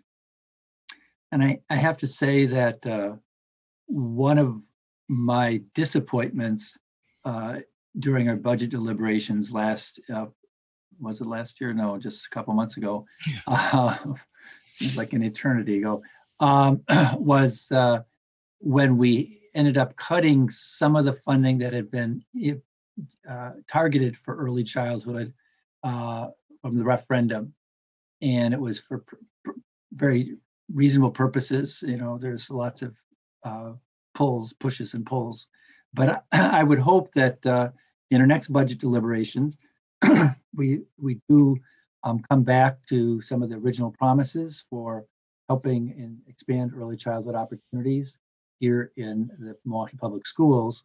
I'm not suggesting, obviously that's something for the board to decide at the time, but one thing that would help is perhaps, well, two things. One is to get a sense what the class sizes are in some of our early childhood classrooms. I know that was one of the issues, to try to reduce class sizes. And then secondly, We had talked also during a lot of the referendum conversation about possibly doing some pilot expansions of K-3 programs in MPS. I know that we have some programs, many of them are Head Start focused, based. We have some independent K-3 programs. I also understand that there is no funding from the state that comes in for 3-year-olds, and unfortunately, the 4-year-olds are not counted as whole people. Hopefully that will change someday, and that would help. But I'm thinking that it might be interesting for there to be some information for the board at the time of our deliberations next spring about what it would cost to do some pilot K-3s, what schools have room for them, what schools have interest, what might be, I'm thinking especially for recent immigrants, bilingual programs, starting at K-3 might be a very good target. So those are just some thoughts, and hopefully I'm speaking both to the administration and to other board members, that might be something that we look at very seriously in our budget deliberations. And the more information that can be provided by the administration in terms of options, the better. So thank you very much again. Thank you for your work. Administration, do you have any comment to that? Chair Baez and members of the committee, the administration look forward to bringing items forward on looking at class size, looking at places where we can add extra programs, as well as the opportunity to look to see what we can do with some of our earliest learners, our 3-year-olds. Mr. Chair? Director. You do have Director Woodward in the queue and yes. Director Simpson. Yes, I've seen them, but I wanted to ask Director Peterson, have any follow-up? Okay, fine. Director Woodward? Yes, I have a question for regarding the early childhood. Are they still attending class in the school classrooms now? I heard something about it. Are they virtual as well? The early childhood students. Ms. Johanna? Baez and Where members is she? of the... Gone? Oh, go ahead. Oh, she's gone. Okay. No, she's there. Go ahead. Good afternoon. Good evening again. Joanne Williams, Early Childhood Manager. Director Baez, or Chair Baez, and Director Woodward in the committee. Yes, students are attending virtually during this phase. Okay. So they are still in classes. They are attending through Google Meet and using the CSL platform to get the content needed and submitting work to their teachers. Okay, and I'd just like to make a personal say, I was in attendance at the meeting, but I couldn't see you, but I could hear you. So you can mark me present. Will do. Thank you. Any other committee member? Director Simpson. Thank you, Chair Baez. I will say that the swag bags were a hit. Speaking as a grandmother of a K-3 Montessori student, it was like Christmas when it came home and was unpacked. So that was fabulous. Also, just thanks to the work the Early Childhood Council does. I sit on that and their board representative, and I know that each month I'm always pretty amazed at the amount of work that goes into the reporting that's done. So just thank you for that. Just a concern, I know we all received a letter expressing the needs of the board-funded K-4 program, and just kind of echoing, I guess, what Director Peterson mentioned, that moving forward into this next budget cycle, just because that program is sort of like between Head Start and AGR classrooms, and they often, I think, feel a little neglected, that we look at equity in terms of resources, professional development opportunities was another thing mentioned, and again, that idea of lowering class size. I know more was supposed to happen this last time around and we missed the mark. So hopefully moving forward as we prepare to look at this next year's budget, those are some things that we can take into consideration for the board funded K-4 program. Any other comment by the administration? Or? Chair Baez and members of the committee, I share with you that we're looking at the equity around looking at, especially in particular at K4. That is something that I've already started to strategizing around, and we are going to take the resources that we have this year to bring some equity to that particular piece as well, and to look at what we can do going forward, forecasting what needs to happen, and get a plan in place so that when it's time for budget deliberations, we will be able to provide some direction of where we need to go with that, because we have looked at the same thing as K4 as well as K5 as well. Thank you. Anybody else? Vice Chair Simpson, will you please take the gap? I sure will. Go ahead, Chair Baez. So noted. A couple of comments. I want to thank Ms. Williams for sending us the data that I had requested in our previous meeting. That was good data. It helped me understand where we're at. I had some questions about the data itself, so clarification, and I don't know, maybe I should call in later to you so that I get that clarification and I'll use the time up. But it seems to me generally that when we look at the programs that have bilingual early childhood, they're all located in schools with significant numbers of bilingual children, okay? And that's good. I mean, not debating that. Sometimes it seems like they have regular bilingual programs, Head Start programs, half-day Head Start programs, and sometimes it's sort of like a combination of all of that. And again, I thank you for the data, helps me understand that. And I had a question. Why have they Head Starts in a couple of those schools that happen to be bilingual, like Allen Field, like Forest Home? You have half-day programs in two of those schools, Head Start, I clarify, Head Start programs. And I'm wondering if that was a function of the school asking for that because of issues of space, or was it because of funding issues or seats available? Why is it that those, Alba and Allen Field and Forest Home, no, I'm saying Allen Field and Forest Home have only half-day Head Starts? Could you please explain that? Chair Baez, Joanie Williams, members of the committee. Alba was a request to have half-day, and Allen Field should have been full day. So I will make that correction, provide that update for you. So at this time, it was Allen Field and Forest Home, not Alba. Oh, okay. And Forest Home, they have half-day program. It is also due to space limitations. A few years back, when I did go to do a walkthrough with previous senior director, that was a concern with going full day at Forest Home, that the space that they had within the building would be a challenge to be able to maintain the enrollment that they had currently, and then go full day with the space constraints in their building. So I take it you will be reviewing that for this coming year. Yes, every year we look at our sites that are still half day, specifically in Head Start, to go into a full day Head Start for the upcoming school year. So we'll be reviewing that with conversations with Dr. Holliday and Dr. Posley, and we'll report back to you all as well. So my question is that, knowing that half-day Head Start programs have been an issue in a lot of communities of color in particular, that have been saying, look, we need all-day Head Start, not half-day Head Start. Half-day Head Start really comes from the feds. The idea is really, it doesn't come from local communities. I would hope that you guys will take a look at that. My second question, so that I proceed with this, is that the reason I asked for these this chart and these figures that you provided us is consistent with what Director Peterson was talking about.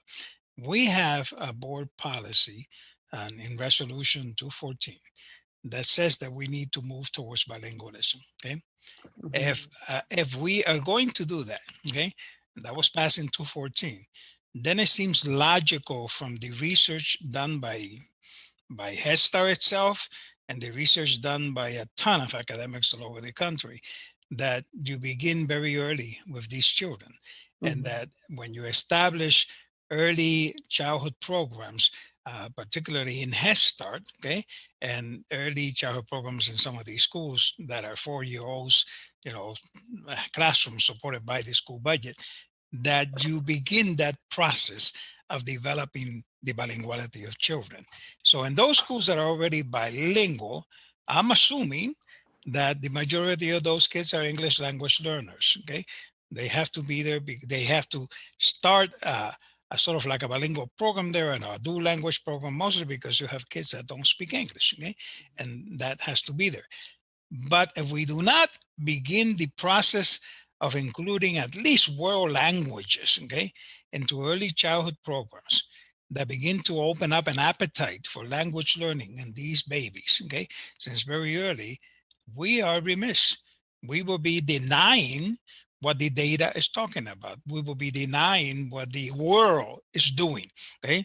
Moving in that direction. So why is it that Milwaukee Public Schools is not doing or consistent with what the world is doing, preparing kids since very early. So when I look at your list, I see that all those early childhood programs are in schools with bilingual programs. So they're not in other schools. So other children of color are missing out on the possibility of receiving curriculum that is both, rich in content, rich in anti-racism, rich in all of the things that we have talked about, but rich in language, so that they begin to develop that. So I'm hoping that you will be looking at next year as the possibility of creating a curriculum that is so intended, okay, in early childhood programs in schools that are not bilingual schools, because your data doesn't show that you're moving in that direction. I mean, no pun intended. I'm saying it simply doesn't show that that's going to happen. So is there a plan for that? Chair Bias, Johnny Williams, Early Childhood Manager. I also wanted to point out in the report that I did highlight the immersion programs that do offer that secondary language of instruction, whether it be German, French, Spanish, along with MACL was also in the report that was bolded. Those 4 programs were bolded black. And I will be leaning on the Department of Bilingual Multicultural Education, along with Dr. Holliday's direction and Dr. Posley's, to grow in this direction, to add more schools that would offer that type of programming that do not include students that would need bilingual programming per se. Follow up. Oh, Chair Bias, members of the committee, the bilingual department, as well as Eduardo Gavan, is working with taking a look at all schools within the district, and we'll be working along with Joe Andy and others around that, as well as what they are doing as far as planning purposes. And so that will be forthcoming. Thank you. My follow-up question is that, I understand the immersion schools doing that as a function of growing dual language is basically a dual language program when you talk about immersion. But I'm really talking about the other schools. The other schools is an enrichment issue, and it's an issue of ensuring that kids acquire the capacity and the skills for greater academic success. The research is very clear on that. So, thank you to Dr. Posley, and thank you to and others, and Mr. Galvan and the others who are looking at that. But I would love to be able to see future reports on this early childhood initiative that point to that possibility for the following year, and so that the budget process can take that into consideration, as well as when we go to Head Start. Okay? So that's fine with me. Director Simpson, can I take the gavel back? Yes, you may. Okay. So noted. I have the gavel back. Any other comments? Anybody on the queue that we need to hear? Mr. Chair, we did have one individual on the platform that was looking to speak to the board, who also sent in a piece of written testimony that's been forwarded to the board. Rachel Schulter. Hopefully I pronounced that correctly. And she is no longer on the platform, but we will watch out. And if she joins, we will, definitely alert you that she's looking to speak on this item. But as of this, at this moment, there's no one on the platform to speak on this item, and we do have one piece of written testimony. Okay, well, I appreciate that, but we're moving on right now, and it looks like we're at the end of this item. So if there's no other public comment or anything else, then Madam Secretary, next item. Okay. The next item is item number 5, a report with possible action regarding the Black Lives Matter Week campaign and planning for the 2021 school year.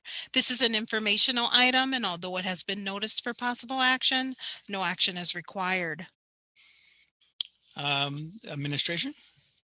Chair Baez and members of the committee, we are very pleased to bring forward our first report regarding the Black Lives Matter Week campaign and planning for the entire 2020-21 school year. I would like to first thank President Miller for bringing this resolution forward and the entire board for their adoption of the resolution regarding this very important work. At this time, I would like to express my gratitude to Felice Bill and Dr. Tony Dinkins, 2 individuals that are helping to lead this work amongst others, and would ask at this time if they would individually move forward with the presentation, and after which we'll be happy to answer any questions that you may have. Felice? Good evening, Chair Baez and members of the committee. My name is Felice Bill, Instructional Leadership Director of Central Region, Office of School Administration. As you know, during the month of August, the Milwaukee Board of School Directors acted on Resolution 2021 R010, Director Miller and Director Baez on Black Lives Matter's Week of Action. In alignment with this resolution, today we will showcase Black Lives Matter's goals and progress to date. Thank you. I'm truly delighted to share with you the goals and initiatives of Black Lives Matter. As you will see, based upon the 5 priorities of success, this committee fully believes that the work surrounding Black Lives Matter will positively impact and will be critical in the development of the 5 priorities of success. To briefly review the resolution action items that help to form the direction for this year of purpose, as well as the development of subgroups to support the work, we were charged to integrate Black Lives Matter curriculum and principles, hold a week of action, expand professional development for staff and students in restorative justice practices, host discussions and trainings targeting racism throughout the year, and this will include the identified topics found in the resolution. Also, to ensure student voice is included, acknowledge systematic discriminations due to race, economic status, etc., and ensure that the advisory committee is established with ensuring that students, community, educators, parents, teachers, school administration support the implementation of Black Lives Matter initiative. In order to ensure that the resolution items are met, as well as ensure that we are intentional in our actions to engage every school throughout this implementation, subgroups were established that focus on the 3 critical components. You can see we have a curriculum and professional development subgroup, we have a week of action subgroup, and a monthly school project subgroup. Each group is comprised of students, administrators, teachers, paraprofessionals, district staff, content area experts, and community. The curriculum committee is working diligently to ensure that content area lessons align with subject matter. We are all aware of the work that the Black Lives Committee has done in the past to ensure that ethnic studies was an offering to our students at the high school level. So this year, they will focus on curriculum alignment in the areas of literacy and social studies. They'll develop a framework for culturally responsive practices, lesson examples, and discussion components will be provided to support the implementation of student and staff conversations and activities. Development of culturally responsive professional development for educators will occur monthly. Development of instructional lessons that connect to the principles of Black Lives Matter, and the development of the curriculum fair hosted by students. Good evening, Chair Baez and members of the committee. My name is Dr. Tony Dinkins, Regional Superintendent for the East Region. The Week of Action subgroup is working to plan and continue the Week of Action. We will work to strengthen this event by creating goals for the week that connect to schools, students, and the community. We also plan to establish activities and instructional connections that will engage all stakeholders within Milwaukee Public Schools. We will collaborate directly with student representatives to establish a student forum to address concerns, ideas, and their suggestions. Our plan is to create activities that all Milwaukee Public Schools can engage in each day of the week. As the Week of Action was a tremendous hit in the community last school year. The Monthly Activities Committee is working on establishing activities that connect to the Black Lives Matter principles, starting with principles 1, 2, 4, 9, and 10, which are restorative justice, empathy, diversity, intergenerational, and Black families. We are charged with creating monthly suggested activities that can be incorporated into content areas. We will also create a Google Doc so that schools can share activities, lessons, and outcomes that we plan to showcase during the curriculum fair. Our next steps are to continue in the research needed to develop effective and engaging content area lessons in literacy and social studies that align with Black Lives Matter principles, to develop professional development involving Principle 1, and continue with the subgroup development of actions to ensure that the Year of Purpose is impactful for all students and staff of Milwaukee Public Schools. In conclusion, I would like to thank you for allowing me the opportunity to highlight the work that the Black Lives Matter Committee is doing to heighten awareness and understanding surrounding the systemic practices that so highly affect Black lives. I look forward to this innovative group of people working together throughout the school year to provide opportunities for dialogue and interactions that will transform actions and negative mindsets surrounding the Black Lives Matter principles. And at this time, we will take any questions that you may have. Committee members, do you have any questions?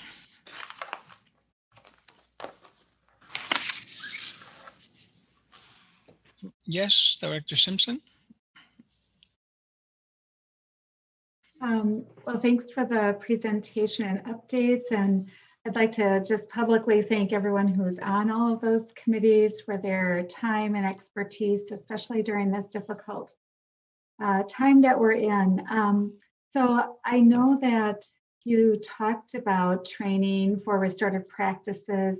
Will that be, and some of this professional development happening monthly in schools, are those tied together? Will it be in every school, or are these, is some of this optional, like the training in Principle 1 for restorative practices?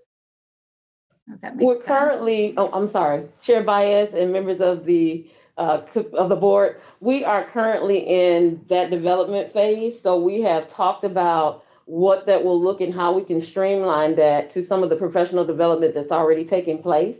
So how we're going to align those principles with some of the development that needs to take place. So we're working with Shauna Perry-Finch that is over the restorative practices component, and we're trying to put something together for that now. Any other comments? Yes, follow up, please. Just one. And how many schools, I know we've asked this question before, how many schools currently are using restorative practices, you know, have been trained and are actually utilizing it already? Administration? Chair Baez and members of the committee, we would need to get that information to you. I wouldn't want to give you an answer that is incorrect tonight. So if I could get that back to you, I would greatly appreciate it. Absolutely, thank you. Anybody else from the board that would like to make a comment? Director O'Halloran and then Director Peterson. Thank you.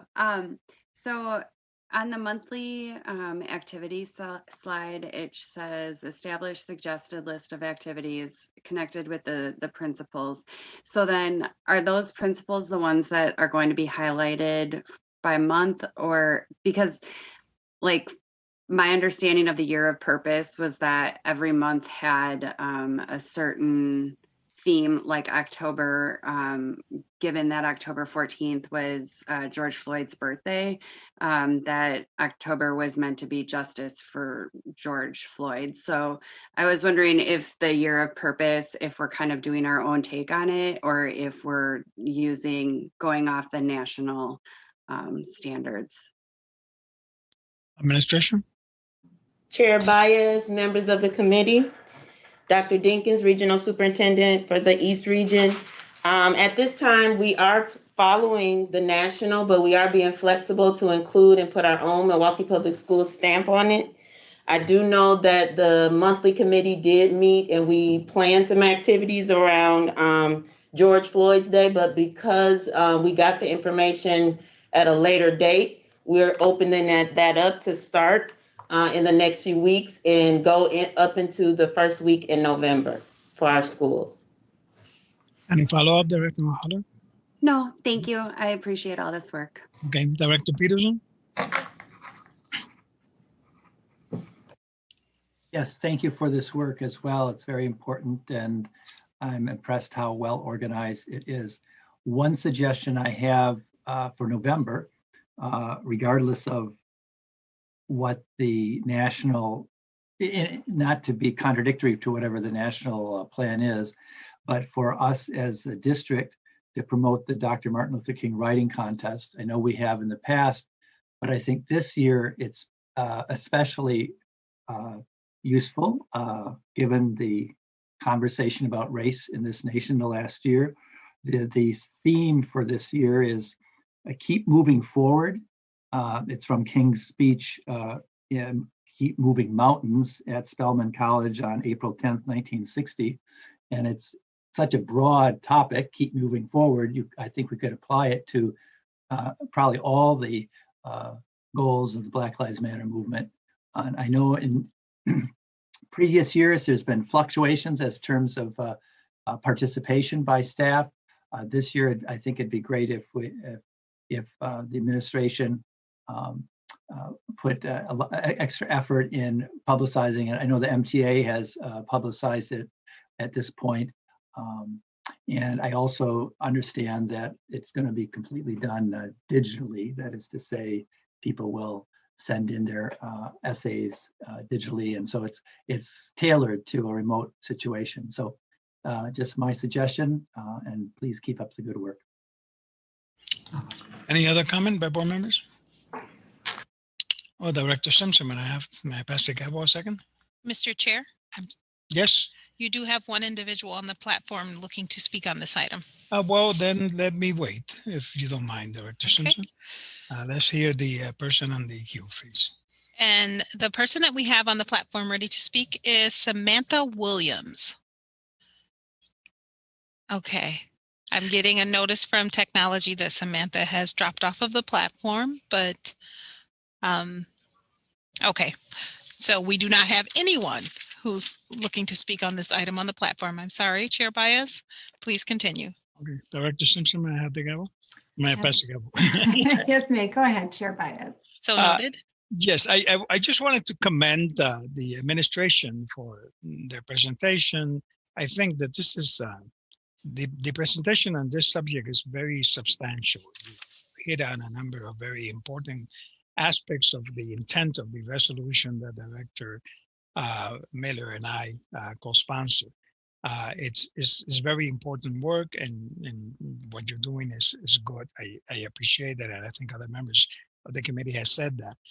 I have stated in the past that you also, in the context of the working committees that you laid out, sort of like need to work toward more inclusiveness in those committees.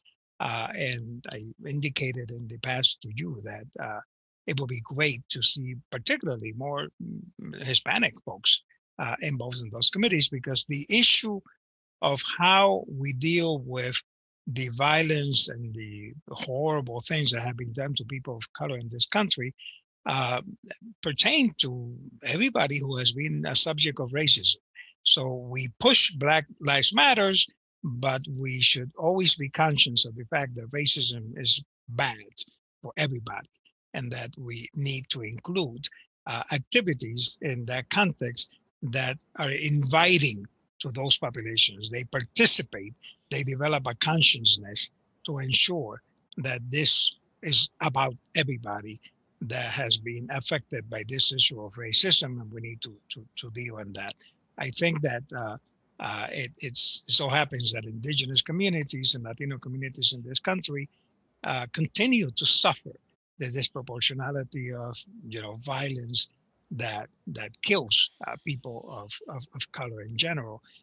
And so getting them involved right now will be important to the success of what we do with Black Lives Matters and Milwaukee as a whole, so that everybody gets it. And these populations cannot in any way be thinking that this is not about them. This is about them too. Okay? So I just wanted to comment on that and hope that we move in that direction, because otherwise I'm really pleased with what you're doing. Okay? Administration, I'm sorry, Director. Is the gavel returned? It's returned. Thank you. I had the So gavel. noted. Administration. Chair Baez and members of the committee, we did take that into consideration and wanted to make sure that we were inclusive of everyone, so that we had all representation based upon the resolution, as well as just all of the voices that were needed to make the critical decisions surrounding some of the items, the action items that were requested. So if you look at the core committee members, it is fully inclusive of everyone. I'll just say of all cultures and, men, women, children. We have all of the representation that's needed. So I just ask that you kind of scope through that. And if, we're still adding as the time is moving forward. There's still those that still want to be inclusive on this development. So we're still adding on to the core membership so that we can have everybody's voice heard. And in terms of that composition, I did look carefully at your core committee members. I appreciate some of the additions, but I think we can still do a little bit better at that. So just a suggestion. Okay. Director Woodward had a comment? Okay. Yes, I do. Considering thinking about the civil rights movement started by Dr. Martin Luther King and the nonviolence movement, and in most of his speeches, he was bringing unity where all people would come together and work together. And recently, we're finding out, due to the Floyd killing and police brutality, that it's now another movement, the Blue Lives Matter versus the Black Lives Matter. Do you see this as very competitive and can get really take us at a different way? It's not just about Black lives now, it's the police. We've had our students here want the police out to school, take away the money, take away that. Now there's another group of people and angry people about it. So do you see this is going to cause more conflict for the children? And what type of training are our students going into the protests receiving that will let them know how to behave when they are in these demonstrations in Milwaukee and elsewhere? Okay. Administration. Chair Baez, members of the committee, we are sticking closely to the national development of the Black Lives Matters and the principles, and we really don't see the Blue Lives Matter piece being part of necessarily interfering or contradicting the work of the Black Lives Matter committee. Part of some of the lessons that are included in the national that we were looking at in some of our committees did talk about students using their voice and talking about and analyzing what types of characteristics you would need to do peaceful protests. And we plan on including some of those things in our activities and in our teacher practices. Chair Baez and members of the committee, one of the other things that we're going to do towards Director Whitworth's question is the idea that we look at every opportunity as a teachable moment. We know that young people will come, and however we have the principles, we have a plan in place of where we want to go. However, if it's a teachable moment and that becomes an issue, that is something that we're going to unpack and address with our young people as we move forward. And they do have the platform to share their ideas and thoughts around this because they are part of each one of the three committees. Okay, well, Follow up. Can I do a follow-up? Yes, follow up. Okay, well, my question was the division. Now that, and it's a lot of hatred out at this time. And I'm still saying, if whether the national do it or anybody do it, there is a movement. In fact, there are over 15 hate groups right here in Milwaukee, knowing from the Southern Poverty Law Center. And secondly, there are people being killed. Young people are being killed more and more with no knowledge of how they're being killed. So it's a lot of things that can occur when you are out there in a movement for one group of people. And like I said, there is anger among the police union and the Blue Lives Matter, and they are starting to protest as well. And all I'm saying is, I don't want to see our children's lives put in jeopardy because of the things that are happening. Many of them won't have the guns that the police department have.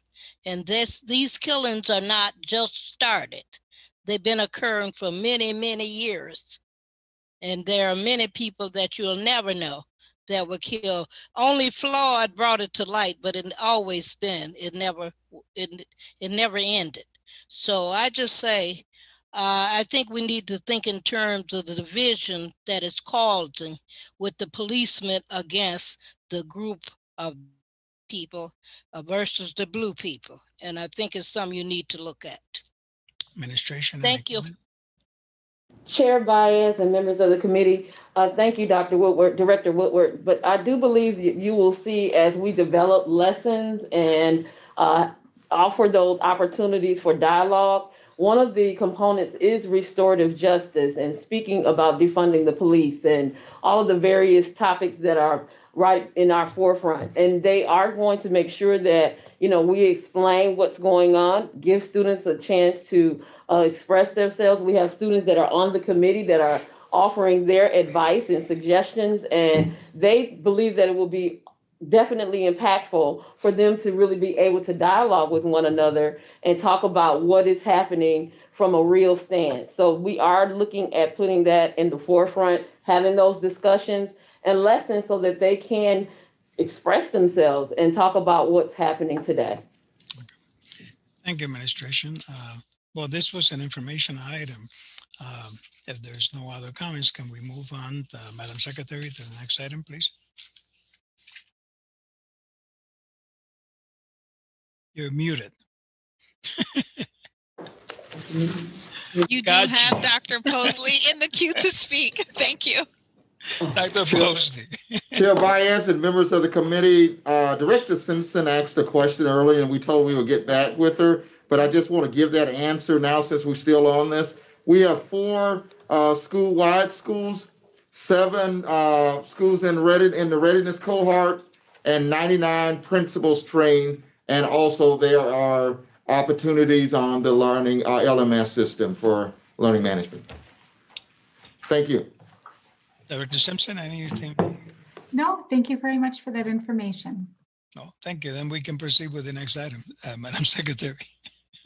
Item number 6 is a report with possible action on the high school regional showcase. This is an informational item, and although it has been noticed for possible action, no action is required.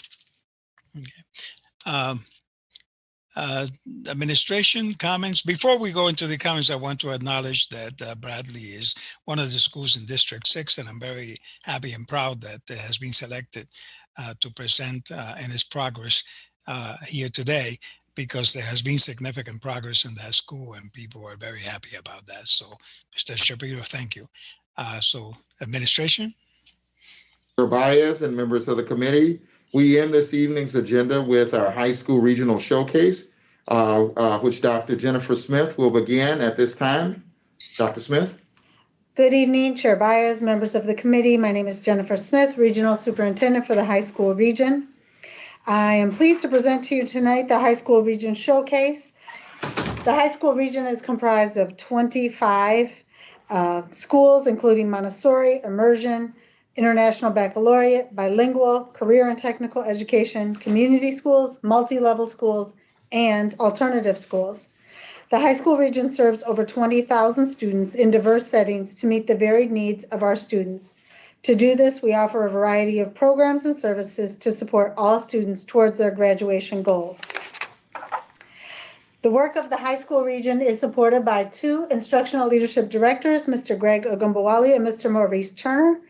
The leaders of the High School Region and our regional team are committed to the implementation of the 5 priorities for success. Our work encompasses all of these areas daily with a focus on increased student achievement front and center in our responsibilities. This evening, I am joined by one of our dedicated high school leaders, Mr. Aaron Shapiro. Mr. Shapiro is serving in his 3rd year as the principal at Bradley Tech. On the slide, you will see the demographics of the school, as well as a picture of the state-of-the-art facility. I will now turn the presentation over to Mr. Shapiro to highlight the programs, opportunities, and a few of the successes that the students at Bradley Tech are experiencing. Mr. Shapiro? So, good evening, Chair Baez, members of the committee, Superintendent Posley, and guests. My name is Aaron Shapiro, and I serve as the proud principal of Bradley Technology and Trade School. Tonight, I want to start by thanking you for the opportunity to share the great work of the staff and students here at Tech. This initial slide provides an overview of our student demographic information. We have grown our student population to 1,021 students. Our student body is comprised of about 57% male, 76% African American, and 14.9% Hispanic. Currently, 75% of our population is economically disadvantaged, and roughly 24% of our students have been identified as having special needs. Additionally, 6.4% of our students are English language learners. Bradley Tech is a community school which values shared leadership, equity, and cultural relevance as a guide for school improvement. We work in partnership with a variety of external stakeholders for the betterment of our students and to advance our progression towards achieving our school vision. At Bradley Tech, we strive to graduate every student with the necessary skills to build a prosperous future in the technology and trade fields by providing students with grade appropriate work, strong instruction, deep engagement, and high expectations.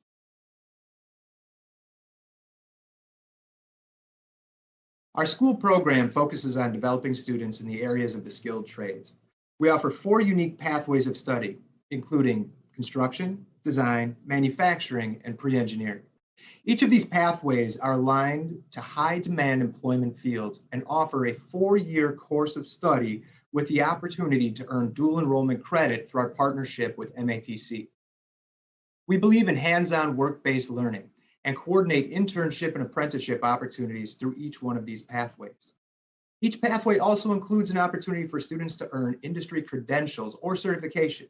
An example of this is our multi-craft curriculum or NC3 certification, which verifies the student's knowledge and skill level when seeking employment opportunities.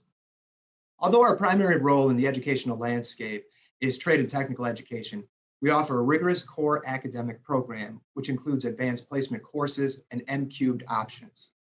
For students who are considered at risk based upon their age and credit accrual, we offer a competency-based curriculum. This program has supported students throughout our district to graduate on time, prepared for post-secondary options. Historically, our enrollment has been predominantly male. The Black and Latino Male Achievement Program has provided much-needed mentoring for our young men and has led to many positive academic outcomes.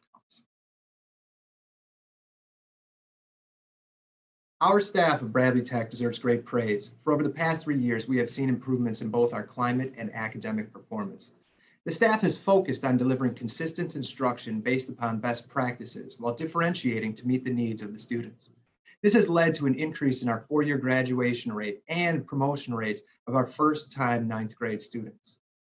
Over time, we have been focused on developing relationships with our students and integrating restorative practices within our classrooms. This has led to significant decreases in our office discipline referral counts, as well as our suspension rates. Tech is truly the place students want to be, and this is evident through our growth in our student enrollment over the past 3 school years. Our staff is particularly proud of the near 20-point increase from the 17-18 report card to the 18-19 report card. Driven by the tireless efforts of our staff and students, we exceeded the state average for closing the gap in mathematics and English language arts. I'm excited to say that Tech is moving in the right direction, but we still have much work to do. As a community school, we are working towards goals focused on increasing our school-wide attendance through practices like attendance check-in and check-out, as well as school-wide mentoring. In addition, we are working to increase the levels of academic proficiency on the ACT assessment by infusing literacy across the curriculum. Before I turn it back to Dr. Jennifer Smith, I did want to thank the committee for allowing me this opportunity to speak about the great work and success of the students and staff of Bradley Tech and Trade.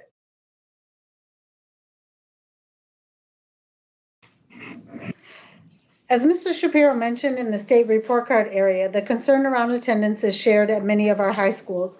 I will close tonight by highlighting some of the opportunities for growth in the high schools and the strategies that are currently in place and adapted to the virtual setting to address them.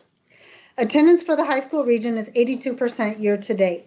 While this is an increase over last year, we are still concerned with students who are habitually truant, contributing to that absenteeism deduction on many of the school report cards.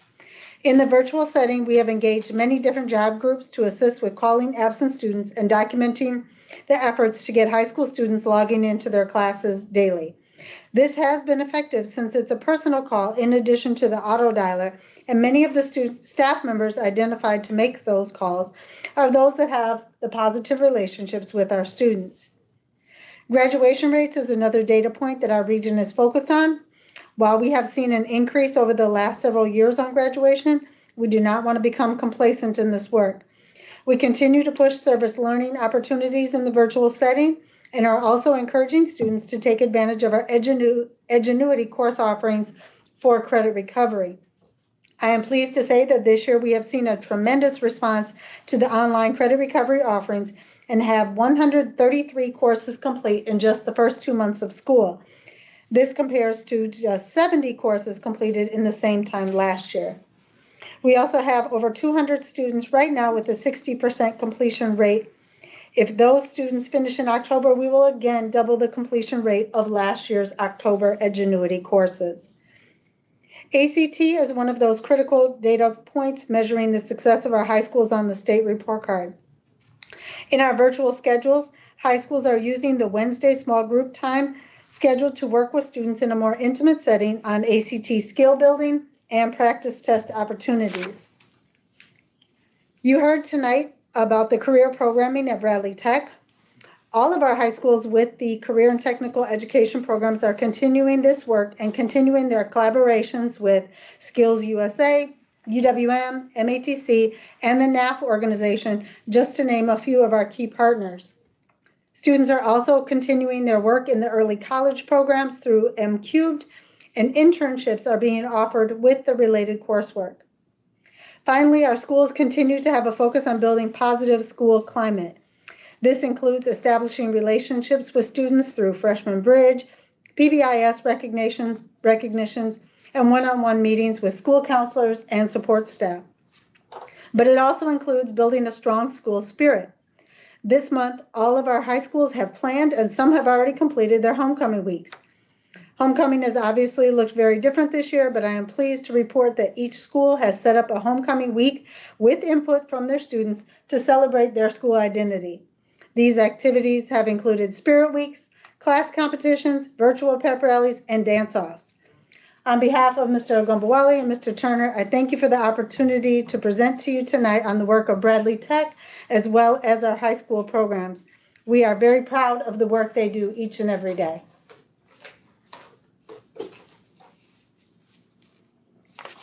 Thank you, Dr. Smith. Comments by members of the committee? Questions?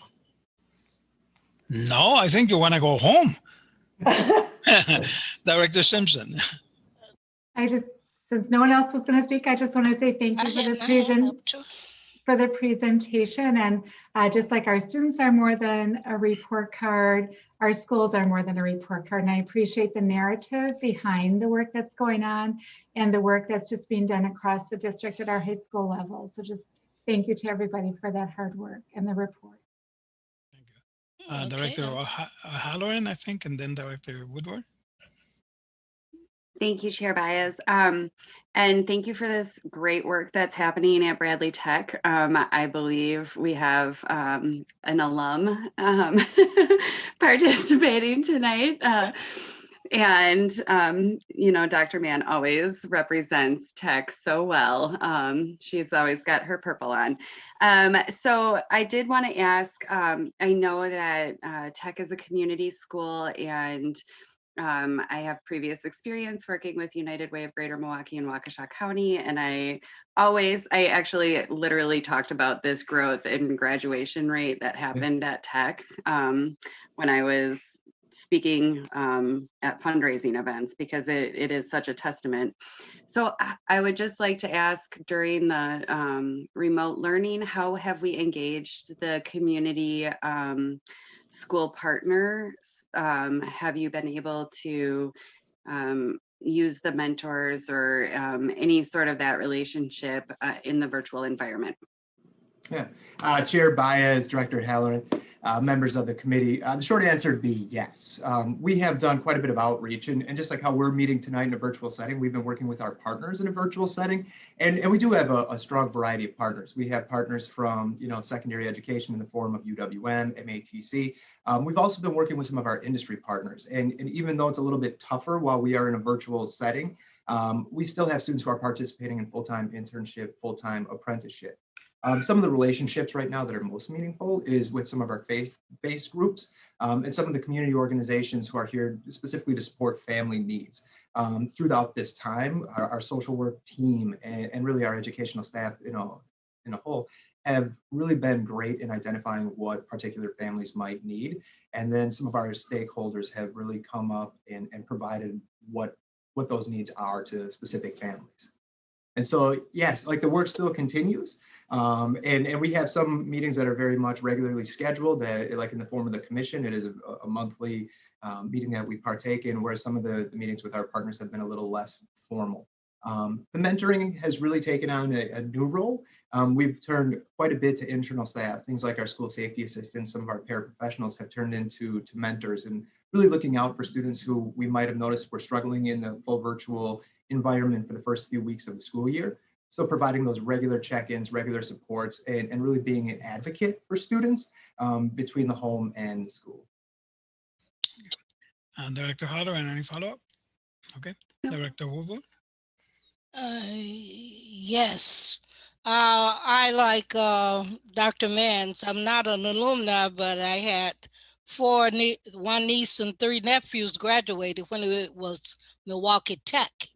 And I'm glad to see that you're coming back with the different construction and all the opportunities. But there were 2 others that was there, which my one nephew is an electrical designer. It was electricity, and the other one was architecture. And they both graduated with certificates in those areas.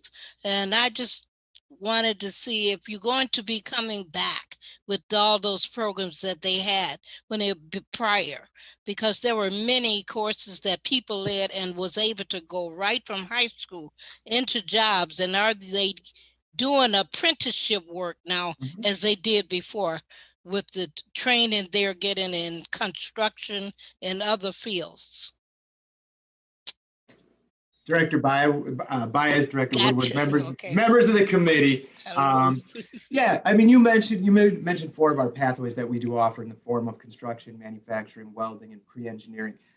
We are working with the CTE director, Eric Radomski, out of the district office to see if we can come up with the funding to build what would be a small electrical lab here at the school. We would utilize it really as an introduction to both electrical as well as electronics. One of the beauties of our partnership with MATC is they have a campus just to the west of our building within walking distance of the school, and they are able to accompany what we're trying to do in the 9 through 12 setting by offering programs like plumbing and electrical and architecture. Things that we may not have necessarily in the building can still be an opportunity and an option for our kids through the dual enrollment program. I would say that we still are very much working with students in the areas of internships and apprenticeships. Typically that work takes place during the senior year because we have a little bit more flexibility with student schedules at that point. Last year we had 78 students who were participating in either a paid internship or apprenticeship, and they are across all sectors. And so we had some folks who are working for the Milwaukee Public Schools Facilities and Maintenance. We had some students who were working out at Harley Davidson. And truly, like, it's an ever expanding opportunity for students here at Tech. Okay, follow up. Okay. Okay, you had a dynamic robotics team. Do you still have that robotics still? We do, and I want to give a shout out too, because we do partner in robotics with Rufus King High School, and so it's not just the Bradley Tech kids, but students from across Milwaukee Public Schools have the opportunity to participate. Yeah, I had the opportunity to see many of their games, so thank you. Yeah, thank you. Director Peterson. Thank you. And thank you, Principal Shapiro, both you and all your staff and all your students that are doing so well. I just want to remind people that it was about 8 years ago when there was an attempt by a charter school to take over Bradley Tech, and the board opposed it, the administration opposed it, and ultimately the Alumni Association opposed it. And I'm glad that that did not happen, that we kept it a fully public school. And I really appreciate the fact that it's on the upswing. And I know that there's been issues there over the last several years, and it's really heartening to see the data that you presented about how things have improved. I hope that it can continue to be a model school for the whole district, and actually, as was originally planned, for the entire Southeast Wisconsin region. So please keep up your good work, and thank you. Thank you. Any other board member? Director Simpson, let me pass the gavel then. Chair Baez? Sure. Mr. Shapiro, just to comment, thank you so much for the presentation. And to echo what other board members have said, this is good news that we're seeing the improvements in Bradley that really reveal themselves in terms of the metrics and the benchmarks. And I think that we're all very concerned about that we meet those metrics and benchmarks. That, yes, the struggle to retain Bradley Tech was a significant struggle. It goes way back, okay, in the community, and there were efforts by other people to take it over, and going back and forth with the partners, MATC particularly, so that they would take a more active role in supporting anything that the school was doing that was progressive. And I thank you for being able to give continuity to that. But I wanted to echo what Dr. Smith also said. We can't, just because we see some progress, we can't sort of like fall asleep. Okay? This is very serious. The issue of graduation and attendance, particularly those two areas, are big in many major districts around this country. And unfortunately, major districts around the country in their majority are a lot better than we are in those benchmarks, higher benchmarks of graduation, higher benchmarks of attendance. I'm still struggling to understand why we can't get there, okay? It seems like we need a concerted effort to ensure that we all work to support those high schools in particular that are moving to attain greater benchmarks, so that the private schools in the area, like happens in the near South Side, where you well know that there are high schools that are sort of like floundering through their media and through their sort of like marketing, the idea that schools in the area are not good and they're the better ones. And there's even TV programs that are showing off the wonderfulness of their buildings and their equipment and their support systems. And we have a lot of that. We have a lot of that in the district, but we don't flounder it as much as they do. And I keep on saying that we need a sort of like marketing effort to show that what you have in that school that is so well done in terms of its construction and all of that is superior to some of the pretty little classrooms that they have in some of those private schools supported by hedge fund managers and what have you. We don't. We do with what we have.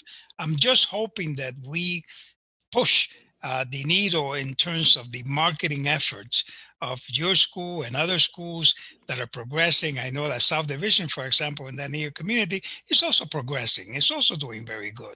And I have talked to Mr. Trejo about how all of you come together at some point, the schools in your areas, and flounder what you have done, which is very significant. So I'm urging the administration to give consideration to targeted marketing efforts in the budget process that will sort of like highlight the beauty of what you do. Okay. So administration, if you have any comment, sorry, I keep on doing that. May I have the gavel? You may have the gavel back, Director Baez. I have the gavel back. Okay, thank you. Administration, any comment? Chair Baez, members of the committee, I hear your request for additional marketing efforts, and I will say that our first marketing efforts is within the district, and we have just completed our 8th grade virtual enrollment fair, and each of our high schools put together a really outstanding video highlighting their school, the programs they offer, the successes they're seeing, and Bradley Tech was one of those, and really proud of the work that they did and their ability to create this video highlighting their own successes coming from within to attract our own students and make sure that our own students are staying within the district, taking advantage of all the high school opportunities that we do have to offer. So thank you for recognizing that. Any other comment by board members? Anybody on the platform, Madam Secretary?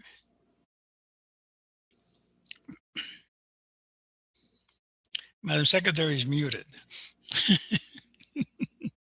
I'm sorry, can you hear me? Yes. Okay, we have no one on the platform seeking to speak on the item and no written testimony. But Mr. Chair, if I could have a moment of personal privilege. I think I would concede that. I think it's important. Thank you so much. Being an alum of Milwaukee Tech, now Bradley Tech, I just want to thank Mr. Shapiro for his leadership. The alumni is closely monitoring and looking to help in any way that they can. And I'm happy to hear about all of the successes that are happening at Tech. But like the board has illustrated, that, we cannot rest here. And I just want to thank you for keeping on and moving forward, and we are here to support you. Thank you. Thank you. Madam Secretary, this was an information item. Do we have any other items on the agenda? Mr. Chair, that was the last item on tonight's agenda. So given that was the last item, I think this meeting is adjourned. Goodbye to everybody, and thank you for a wonderful meeting. Okay? Thank you. Thank you. Good night. Good night. Good night. Good night, Director Woodward. Good night, Dr. Mann. Good night, Dr. Seamson. Good night, everybody. Leave.